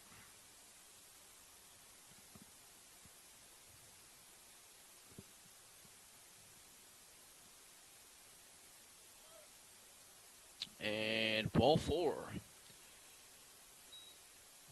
So, once again, 2 on, and that's going to bring up Austin Rocha. Now batting right fielder, number 13 from Mid-American Avenue University, Austin Rocha. Currently 0 for 2, but he's going to look to change that here with no outs. Rocha is an MNU Pioneer. Played his freshman year. And while Rocha did not see any varsity action, the Pioneers went all the way to the NAIA World Series for the 2nd consecutive year. They lost their first game, won their second before being ousted by eventual tournament runners-up and perennial NAIA powerhouse.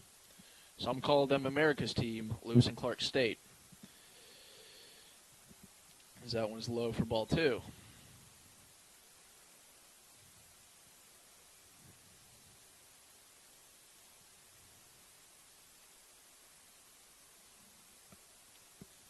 And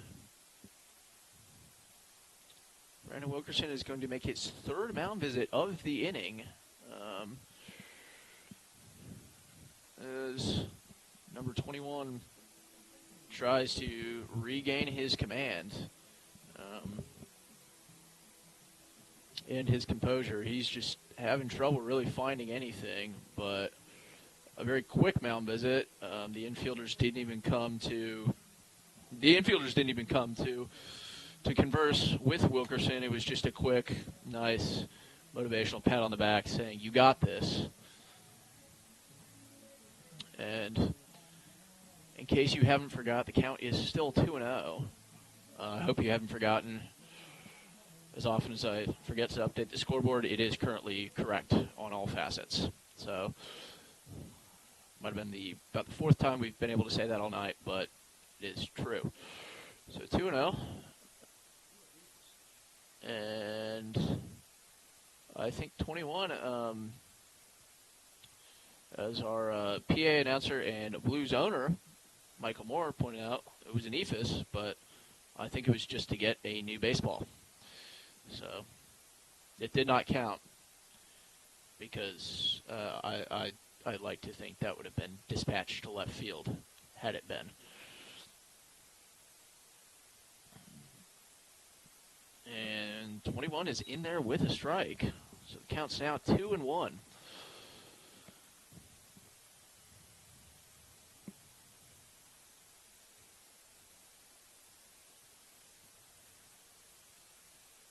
And high, ball 3. So it is now 3-1. And Austin Rocha looking to touch first base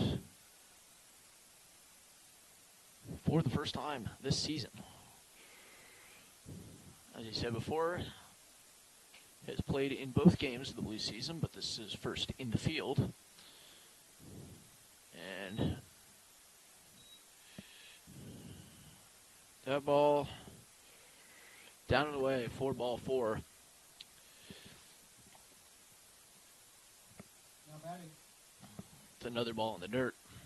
University, number 7, second baseman And Christian Kotwitz is up to the plate.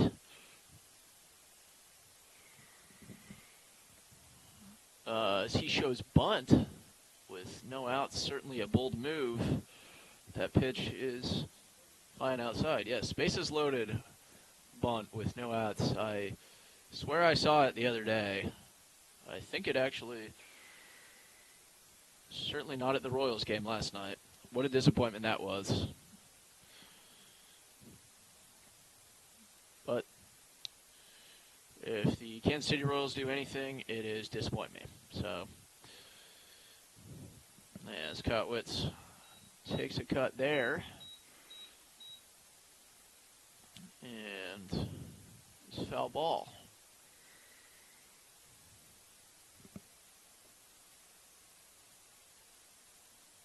So the count is now 1-2. I must have missed a pitch, and beautiful breaking ball from 21, and that sits Kotwitz down. Now batting. University of Kansas. Center fielder number 10, Parker Jones. Now Parker Jones is up to the plate. Has not reached base since the first inning. His leadoff walk. Since then, he's flied out to the left fielder twice. He's going to look to have his second RBI of the season here, maybe even a third, depending on the speed of our base runners. Another beautiful breaking ball. Great pitch from 21. I'd say that I could call him Zach Greinke there. But that pitch is low for ball 2, so it's now 2-1.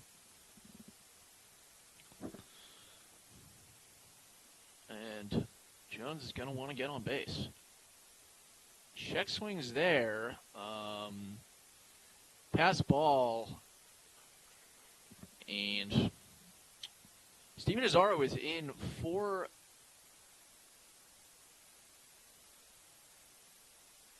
Steven Azaro is in for another run, so it's now 7-3, and I believe that is a ball.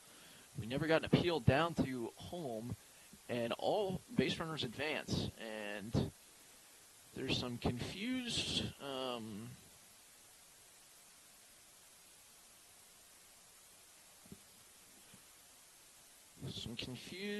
faces.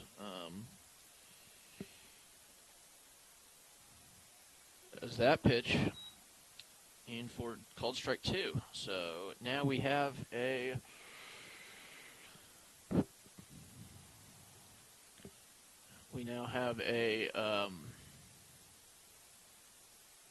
full count, which Parker Jones swings, misses, and that is 2 strikeouts for number 21.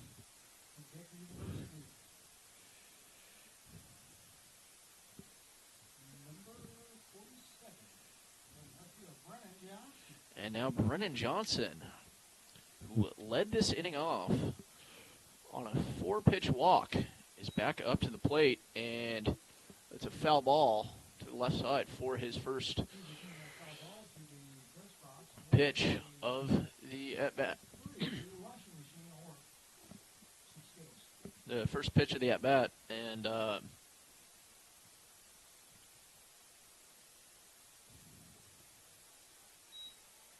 as he works himself into an 0-2 count very quickly.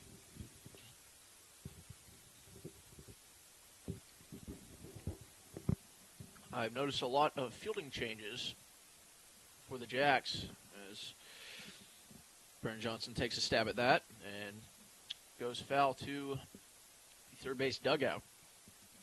A lot of fielding changes. Once again, we were not provided with a full roster with names to numbers, just names. So there's going to be a lot of. Well, they say it's not nice to call names. They never said anything about numbers. And that, well, we're into a rundown. I don't know how we got here, but we did. And it's a ball, but Vincent Esposito is caught in a pickle. So that's going to end the inning.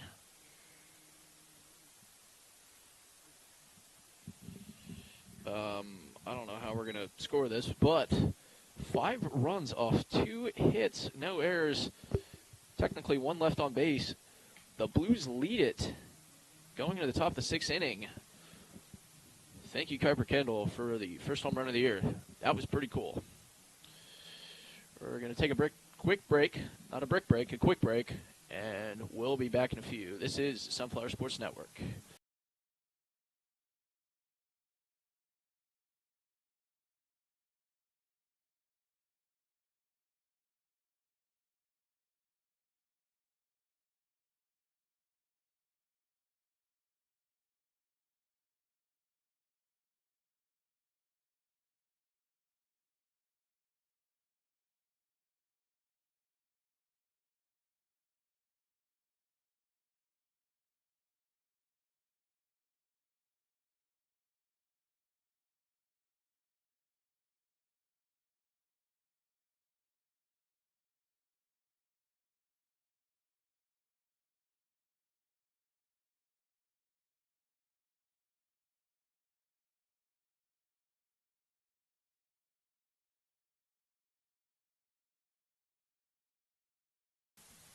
We are back for the top of the 6th inning.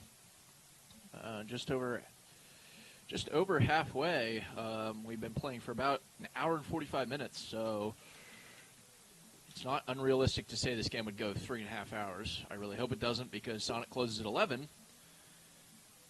But sometimes that's just what happens. So 29 is our new. 29 is our new batter. We do not have a number, or we do not have a name for him, but he replaces Atkinson.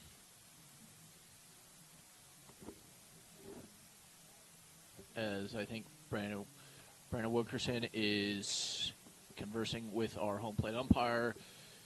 A slew of changes that are about to come up. I'm already seeing one. 23 is coming in for 33. And, well, folks, we're going to have a lot more numbers. Like I said, it's not nice to call names, but you can call numbers. It'll look like a lot like an NCAA football game. Hopefully when they come back, it'll be all names, and those will be good games again.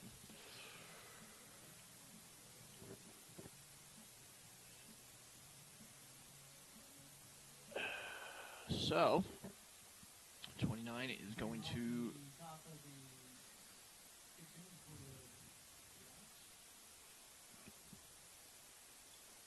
29. So 29 does not have a number, yes, he has a number. His number is 29. He does not have, well, I'm sure he has a name. We just don't know it, as that pitch is outside for ball one.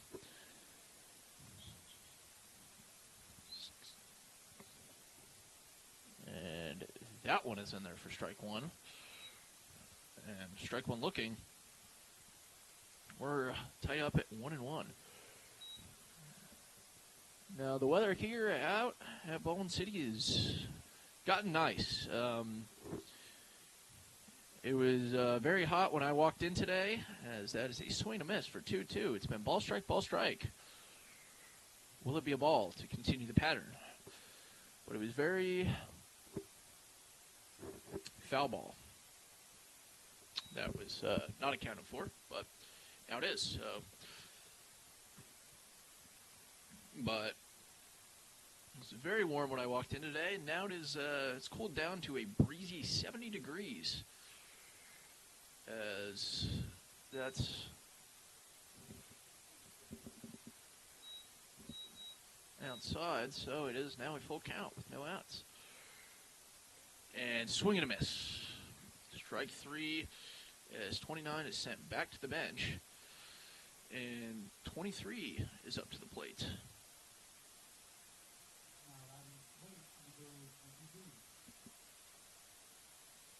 23? Couldn't tell you.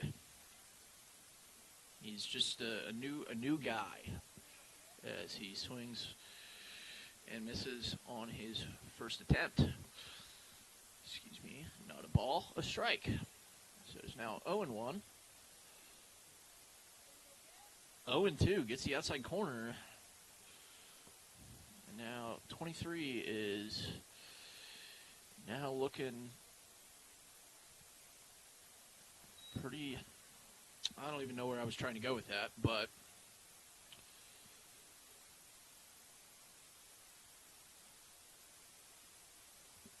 is now 1-2. And I looked down for a second. That ball's in the dirt, and it is now 2-2.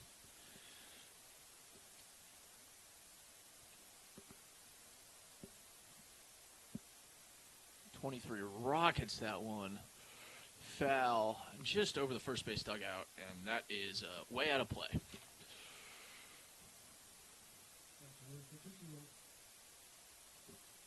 We get Tootsie Rolls. That one's just a little low. I'd say it would hit the house corner of home plate, but there it is, and 23 dropped his bat and didn't even get to start his trot to first base before he was rung up. And so there are now 2 outs. 27, a new number. There's quite a few of those as the first pitch goes for a called strike.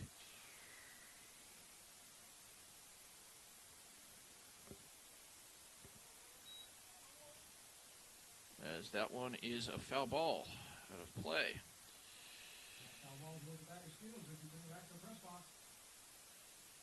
And an update on the Tennessee-Clemson game. Is that one just inside for ball one? They're in the top of the 13th inning. It is still 5-5. And a strike swinging, so 3 strikeouts. Striking out the side for Tucker Russell. What an inning.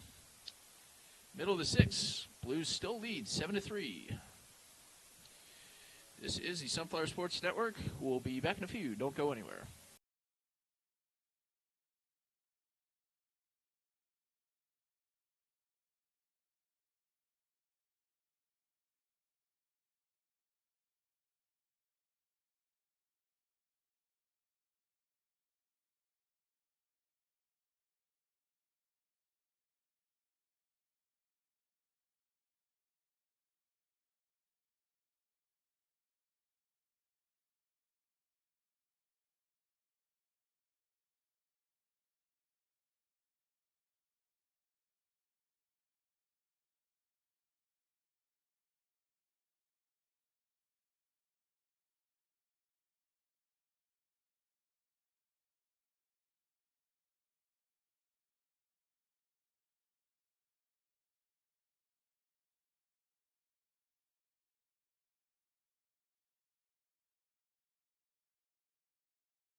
We are back here on the Sunflower Sports Network.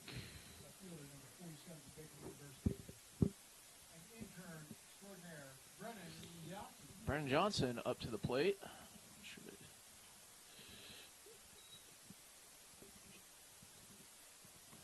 And Brennan Johnson up for his 4th and a half plate appearance.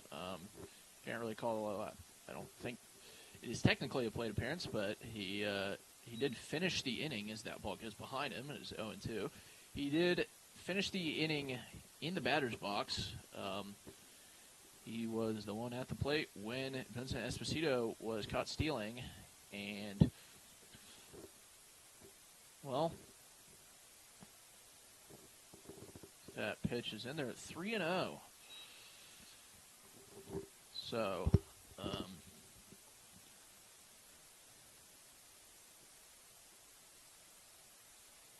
that one is in there for a called strike. So, 4 pitches, 3 of them balls. 1 of them a strike. As that ball in the dirt. And I wasn't going to say it before because I didn't want to jinx it. Brennan Johnson's had quite the uneventful night.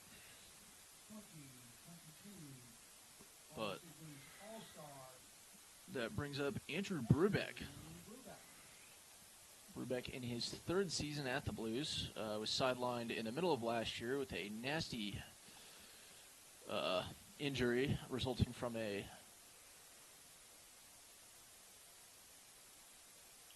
first base collision. Kind of tripping over my words there, only in my head. But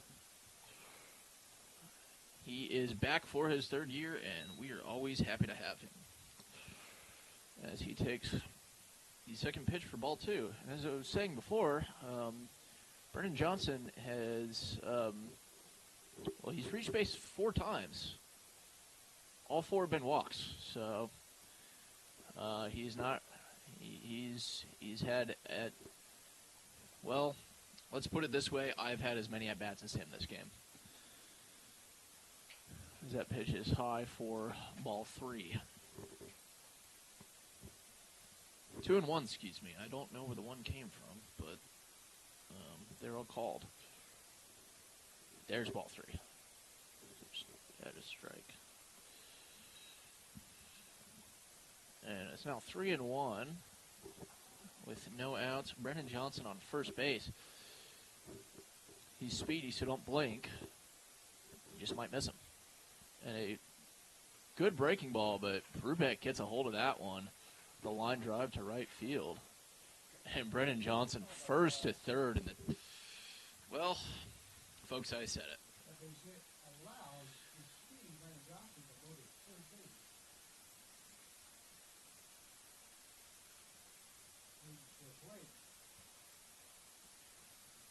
Washington University shortstop, Kendall. So Brennan Johnson ends up on third from first. Does that mean I know ball? Probably not. But I at least got something right. So that brings to the plate Kuiper Kendall, who in his last, he's 1 for 2 tonight, and in his last at bat, a 3-run shot, which took the lead for the Blues. At that time, it was 5-3. It is now 7-3. It would be pretty cool if he did it again. We have received a word that number 29 from before is Isaiah Garcia. So thank you to Jessica De La Cruz in the chat for updating us with that information.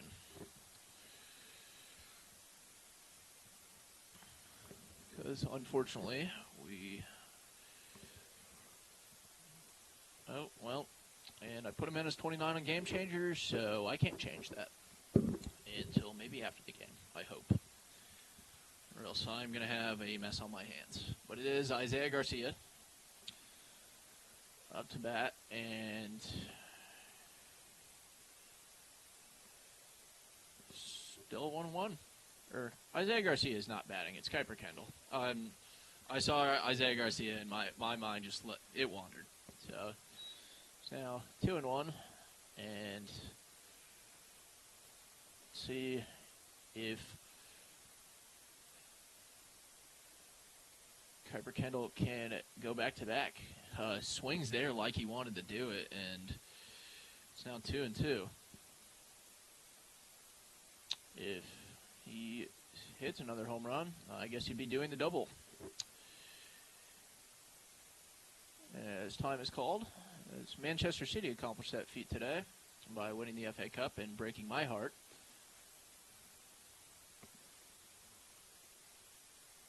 But when you have oil money, you can do anything. As that's a pass ball, and Brennan Johnson, Speedy Johnson, we can call him, as that also went for a ball. We're just going to call them both. Oh, it was a wild pitch. We can't get too ahead of ourselves there. As 21 steps off, and try and kind of give a warning to Andrew Brubeck, and it appears to work, at least for a little bit, but Brubeck is back off. And that one's high.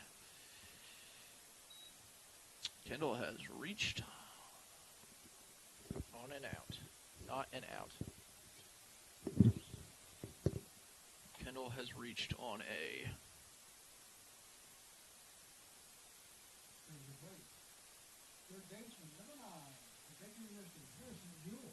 So Harrison Jewell is up to the plate.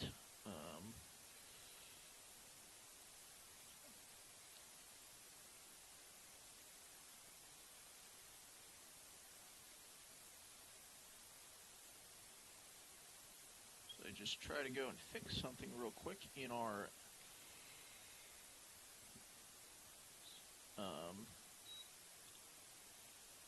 recording software, as that goes high and outside for ball 1.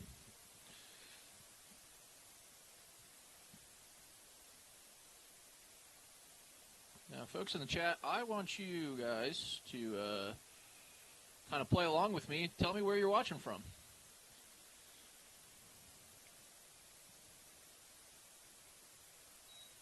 There's that one. Ball 2. I want to give another sponsor shout out to the Wooden Spoke Restaurant. It's a home-style restaurant located on Scenic Highway 56. Actually, just across, I believe, from the Baldwin City Companion Animal Hospital. That pitch is also outside for a ball. And I feel like I should just throw in a disclaimer. These are not sponsors of the Sunflower Sports Network. They are sponsors of the Blues. Still grateful for them either way. As that one is a called strike to make it 3-1. Thank you, brother.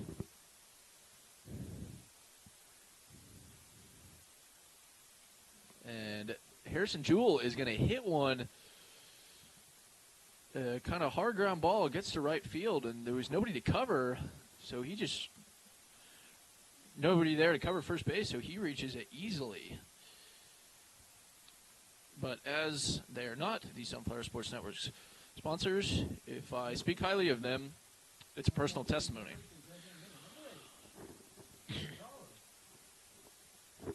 So Steven Azaro is back up to bat.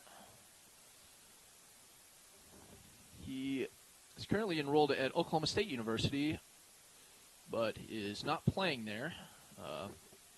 If he was playing there, he would have lost today, as Oklahoma State was eliminated in 2 games in their own regional. But Steven comes to us originally from Olathe, but attended St. James Academy in Lenexa. 2 breaking balls, both balls.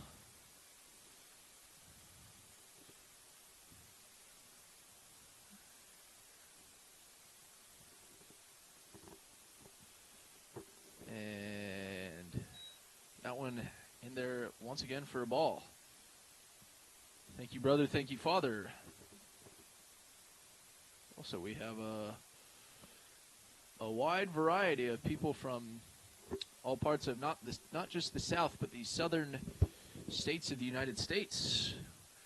We have Ty Thurman's mom listening from Buckeye, Arizona. Caleb Allen from South Texas. That's a free base and another run. And Anitra from Vicksburg, Mississippi. So that is a 4-pitch walk, and Brandon Wilkerson, that is his second mound visit. So 21 is going to be out of the game. So we're going to have a new pitcher here in a moment, and we will get you guys updated as to who it is. It is 29. So I believe that would be the same 29 as Isaiah Garcia. We're going to run off that assumption and pray that they don't have 2 29s. This isn't football, so I don't know if that's even allowed. But it is a new pitcher, so we're going to step away for a moment. And we'll be back in a second here on the Sunflower Sports Network.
And with 2 pitches left in his warm-up, we haven't necessarily confirmed that this is Isaiah Garcia, but we are assuming. But you know what they say about assuming. However, Isaiah Garcia was in center field, so So there is a new center fielder out there. It's unknown whether he will continue to bat or whether the Jacks have surrendered their DH spot. But that brings up Vincent Esposito. It's all lefty in his.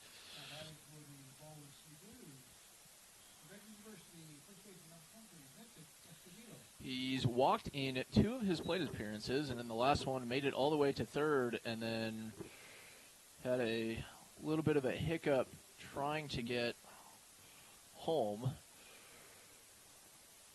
and was caught stealing to end the inning. At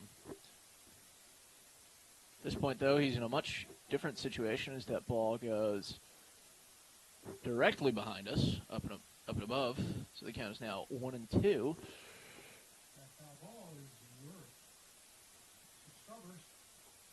it's now 1-2, and Esposito.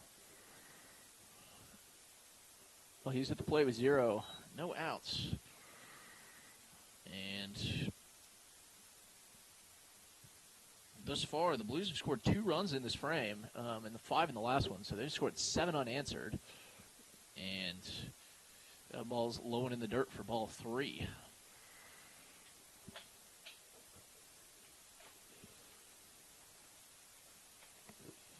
Here is the payoff pitch from Garcia.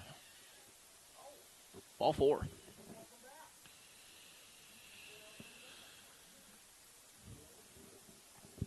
And yeah, no. Walk. So there's a walk, so it's now 10-3, and it brings up Austin Arocha to keep the line moving for the Blues. That one's in there for a strike.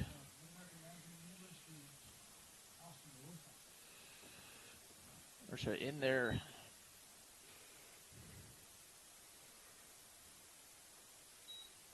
Called strike on the first one. Second one's high for a ball. And update on the Tennessee-Clemson game. We're going to the 14th. Still 5-5 in Clemson. That ball is low, and a decent effort after a pass ball. But our runners advance, and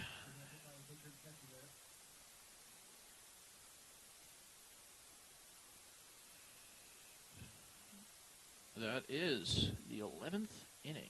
Not the 11th inning. We're not in the 11th inning. We're in the 6th inning. The 11th run for the Blues. So it is now 11-3, and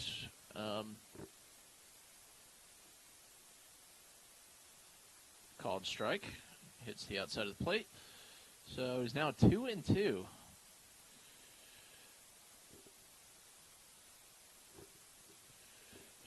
Seeing a lot of Wilson, North Dakotas in the chat. That is the home of Grant Simblick, and that is who they are cheering for.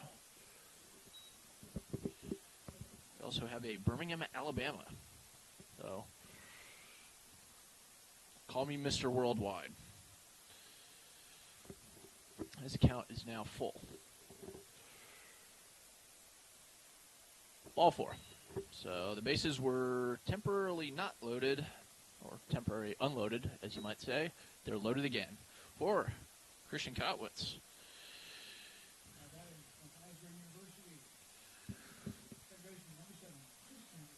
Christian Kotwitz is 1 for 3 tonight with a single to left and 2 strikeouts. Both swinging, I believe. Nope. One looking, one swinging. Either way, the point stands. He's not afraid to swing the bat.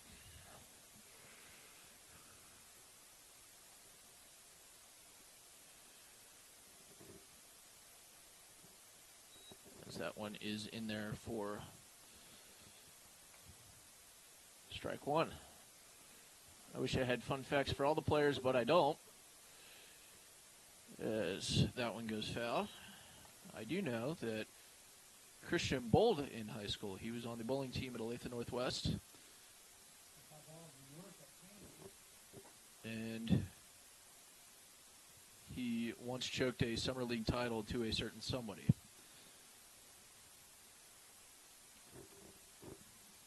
That was my team, as that was not a hit by pitch, and nobody comes home. Yes, my team was down like 5 points, and we took 8 out of a possible 10 to win in the last night of the league. But that was when Christian was a wee freshman, and I was like a junior. So, as that ball is a ground ball. Arocha is out at second, but another run scores. The ground ball kind of bounced off.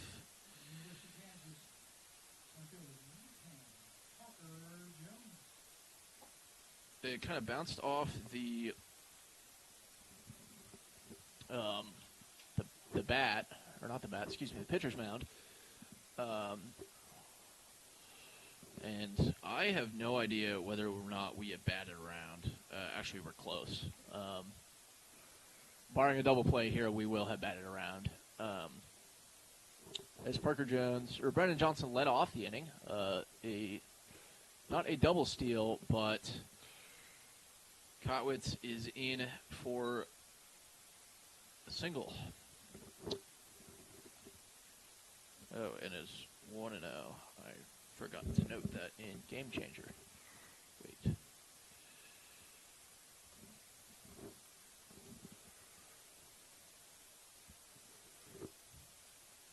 As that pitch is outside for ball 2. And Brandon Wilkerson is going to make a plate appearance. So, not a plate appearance, excuse me. That would be quite odd for the head coach of the pitching team to make a plate appearance, but I've seen weirder.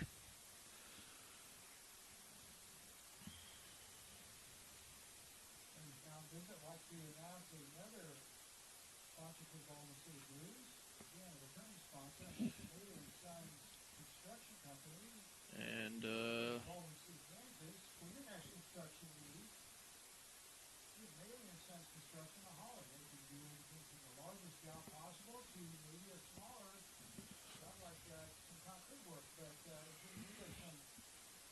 construction work or need a quote on your next project, contact Lady and Sons Construction. so we are done with our mound visit. So Isaiah Garcia is going to get up there again and, swing the bat. Not swing the bat, he's the pitcher. To quote Michael Scott, sometimes I start a sentence and I don't know where it's going. Sometimes I just kind of stop thinking mid-sentence and whatever comes out. But it's now 3-0. And Parker Jones, swing and a miss. Check swing and a miss. Cardinals swing a baseball. Cardinals send a baseball. Usually take on 3-0, and he did not. That pitch looked a little too juicy to pass up, and there's his ball 4. So the bases are once again loaded.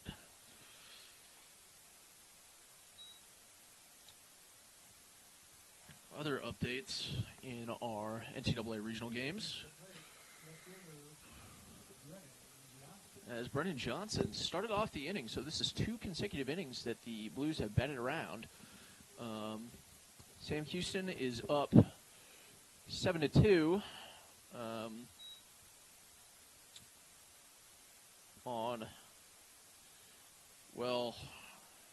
it's a Cinderella that they even made to the tournament, Tulane. However, that game isn't a delay, and I have no idea what inning. And Brennan Johnson finally with an at-bat, and it is an RBI single. So it is now 13-3. Off a nice hard ground ball, single to right field.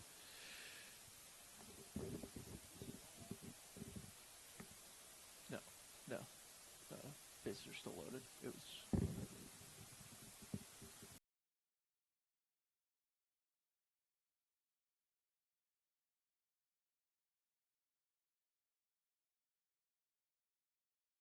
And Christian Kotwitz is limping back to the dugout.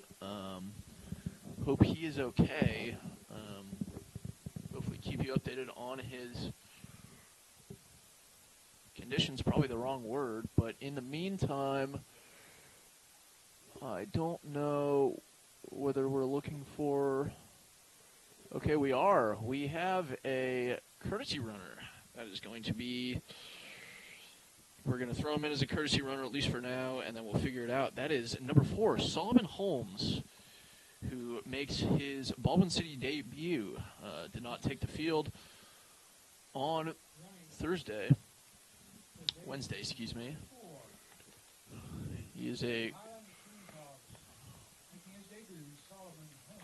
He will be a freshman at Highland Community College next year, but comes there by way of the Barstow School. Originally from Cleveland, Missouri, not Ohio. Or Grover. As that one is in there for strike 1. This is Andrew Brubeck. We didn't even really introduce him back up to the plate, and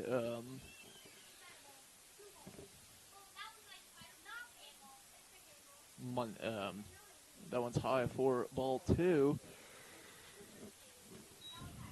So it's now 2-1, and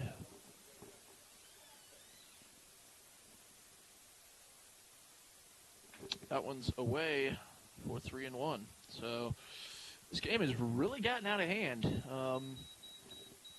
Just 2 innings ago, the Jacks were up 3-2. It is now 13-3. The Baldwin City Blues have scored 11 unanswered, as that walk is going to make it 12. It is now 14-3. And we are receiving word from the run rule, just to confirm it. It is 15 after 5, so if the Blues were to score 4 more runs in this inning, it is 10 after 7 is the other one, so this is that one. Not an HBP, but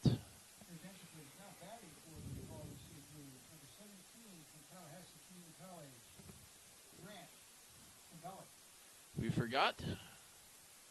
Subs happen, and they're quite common here at the Blues.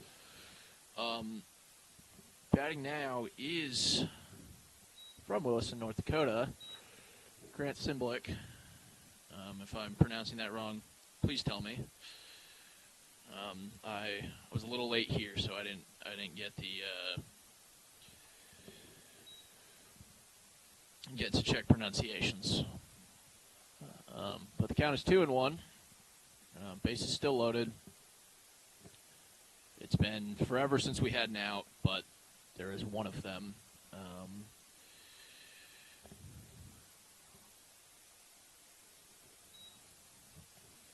And that one just inside for ball 3.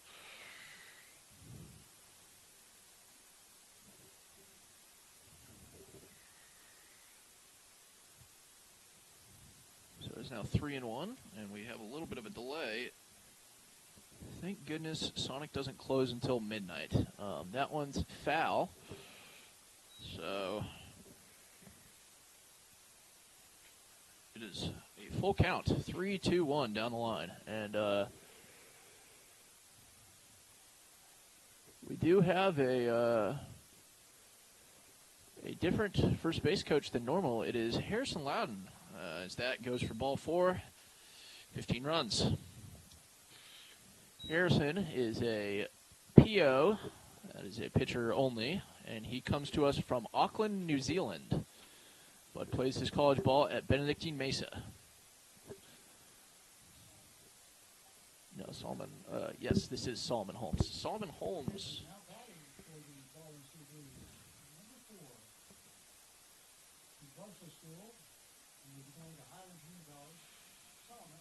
So Solomon Holmes is able to enter in place of Harrison Jewell.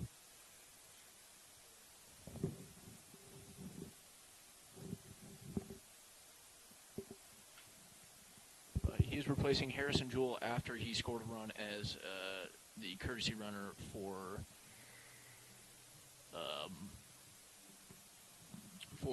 Christian Kotwitz.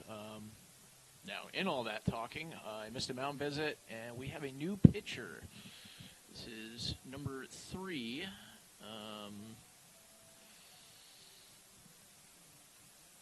Number 3, we do not have a number for him, so unless he played earlier in the game, in which case we do.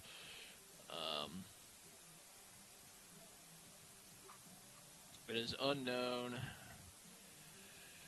whether he's going to pitch or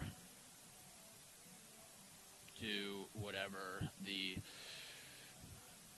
roster, or not the roster, but this is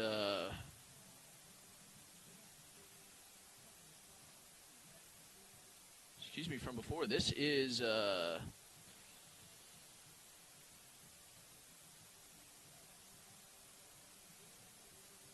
second, sorry. This is DeCorey Kimball. Wait, no, this is not DeCorey Kimball. I guess they have 2 people with the number 3. So maybe we were completely wrong on that whole 29 thing, and that it was not Garcia.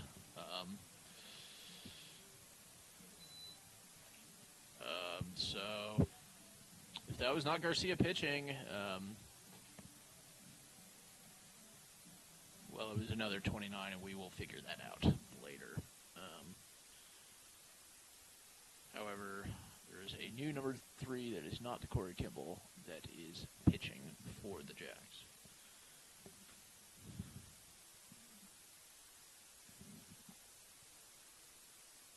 As that one is low for ball 2, and the AC unit in the press box just got turned off, so it is palpably quiet. Almost very eerie. And it's 1-0. Love a little more crowd noise out here, and I hope they aren't hearing me.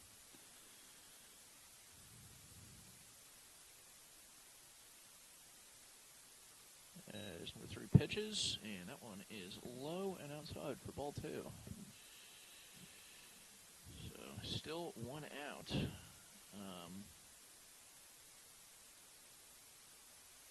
Thank you, Jody, for confirming my pronunciation of Simblick.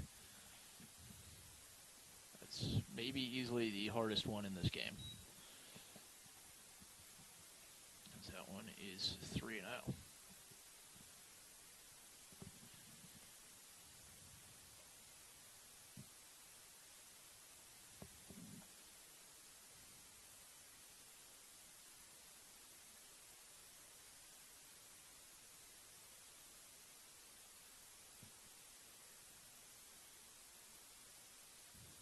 Finally a pitch inside, and Holmes tries to rip on that one and swing a miss.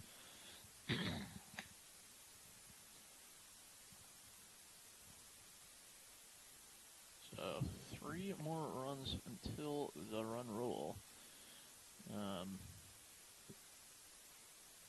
As Holmes hits a line drive,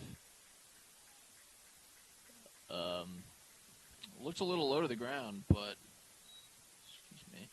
is caught by the second baseman, number 27. So Steven Azara comes back to the plate, and that's not one we have to worry about, changing and all that. So as he takes a half kind of chopper swing and a PFP, and we are finally out of the inning. 1 second, and I will pull up our stats.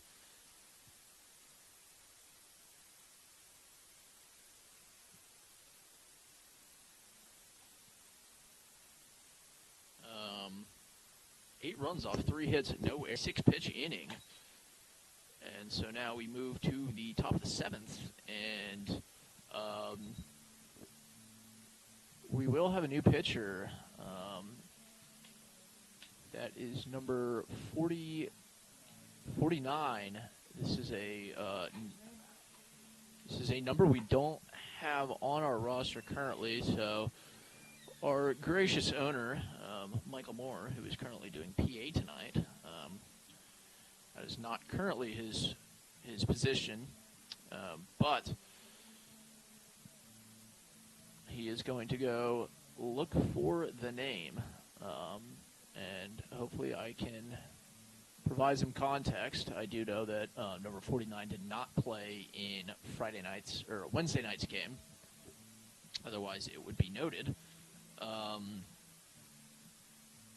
However, the Jacks need to score 3 runs, or we will not even get a 7th inning stretch. Can't say we always do that here, but if we did, it wouldn't happen.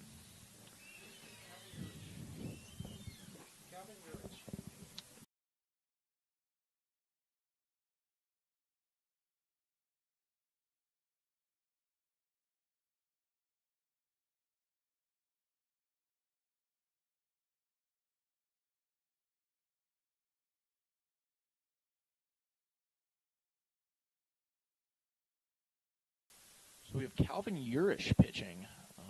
Calvin comes to us by way of Barton Community College in Great Bend, but he is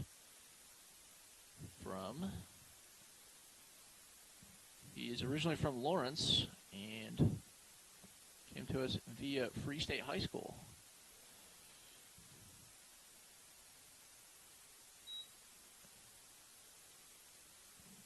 As he's trying a ball and a strike to start his inning, and there's another strike.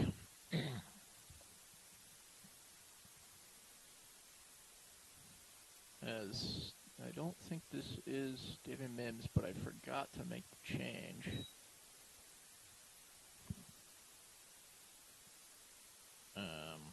This is number 6.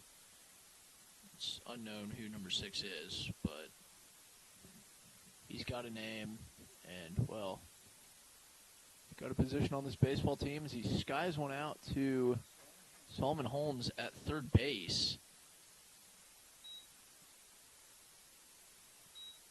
And that is a fly out, or excuse me, a pop foul out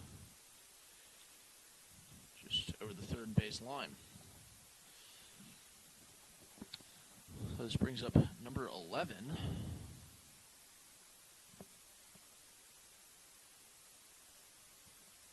I promise next time, if you are a Jacks fan, we will have, as that ball is ripped into right center field, and 11 could have extra bases,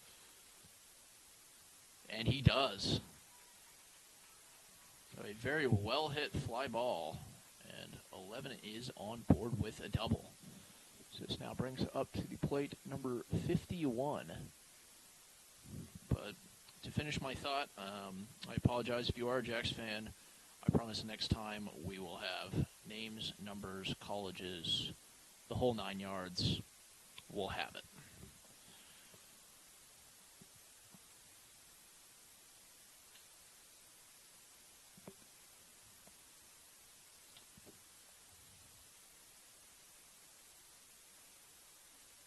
As that pitch is inside for ball 1.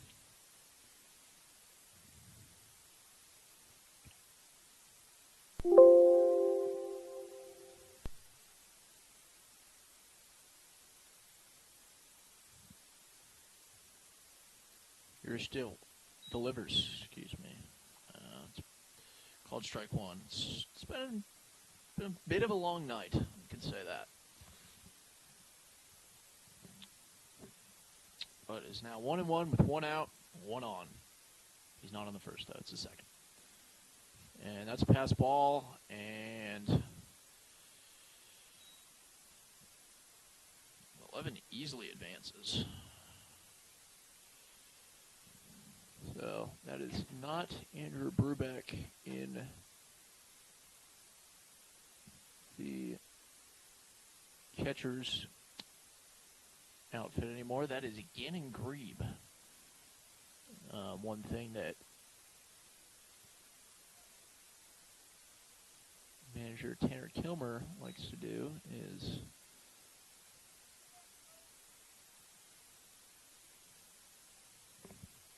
a bit of an altercation between a fan and, well, someone.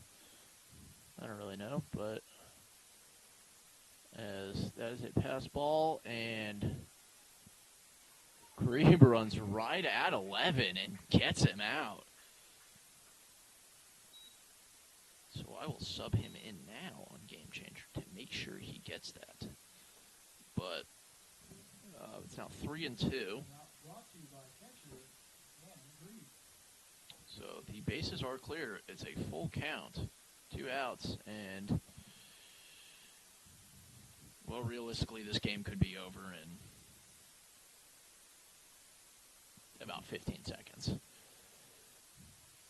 And it's not. Ball 4. So we continue on. Up to bat is number 45. He's coming in for Archie, but it's a new guy. But one thing with Coach Tanner Kilmer for these Blues is he loves to make substitutions. Usually they come right around this time in the 7th inning, and I'm already seeing some different folks on in various positions. This is 1-0. It is now 1-2, and what a way to end it that would be. Another caught stealing, but nothing doing for Gannon Grebe, who throws back to try to get number 51.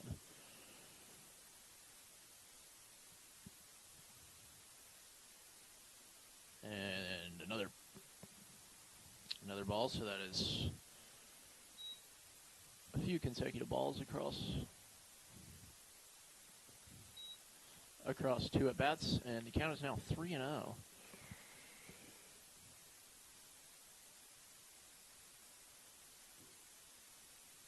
And that's ball 4. So 2 aboard for the Jacks with 2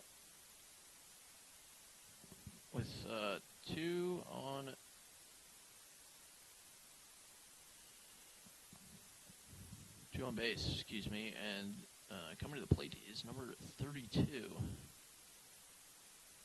Once again, apologize for the lack of names.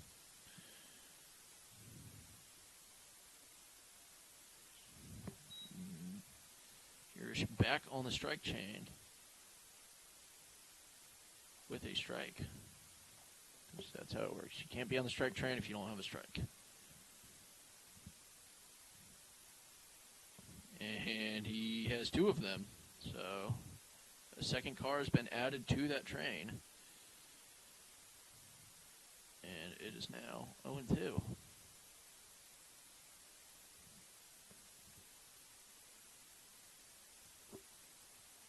There's strike 3, and that's the game. Baseball fans, that's the ball game. Swing and a miss. No runs, 1 hit in that inning. But the 10 after 7 run rule takes place in effect. So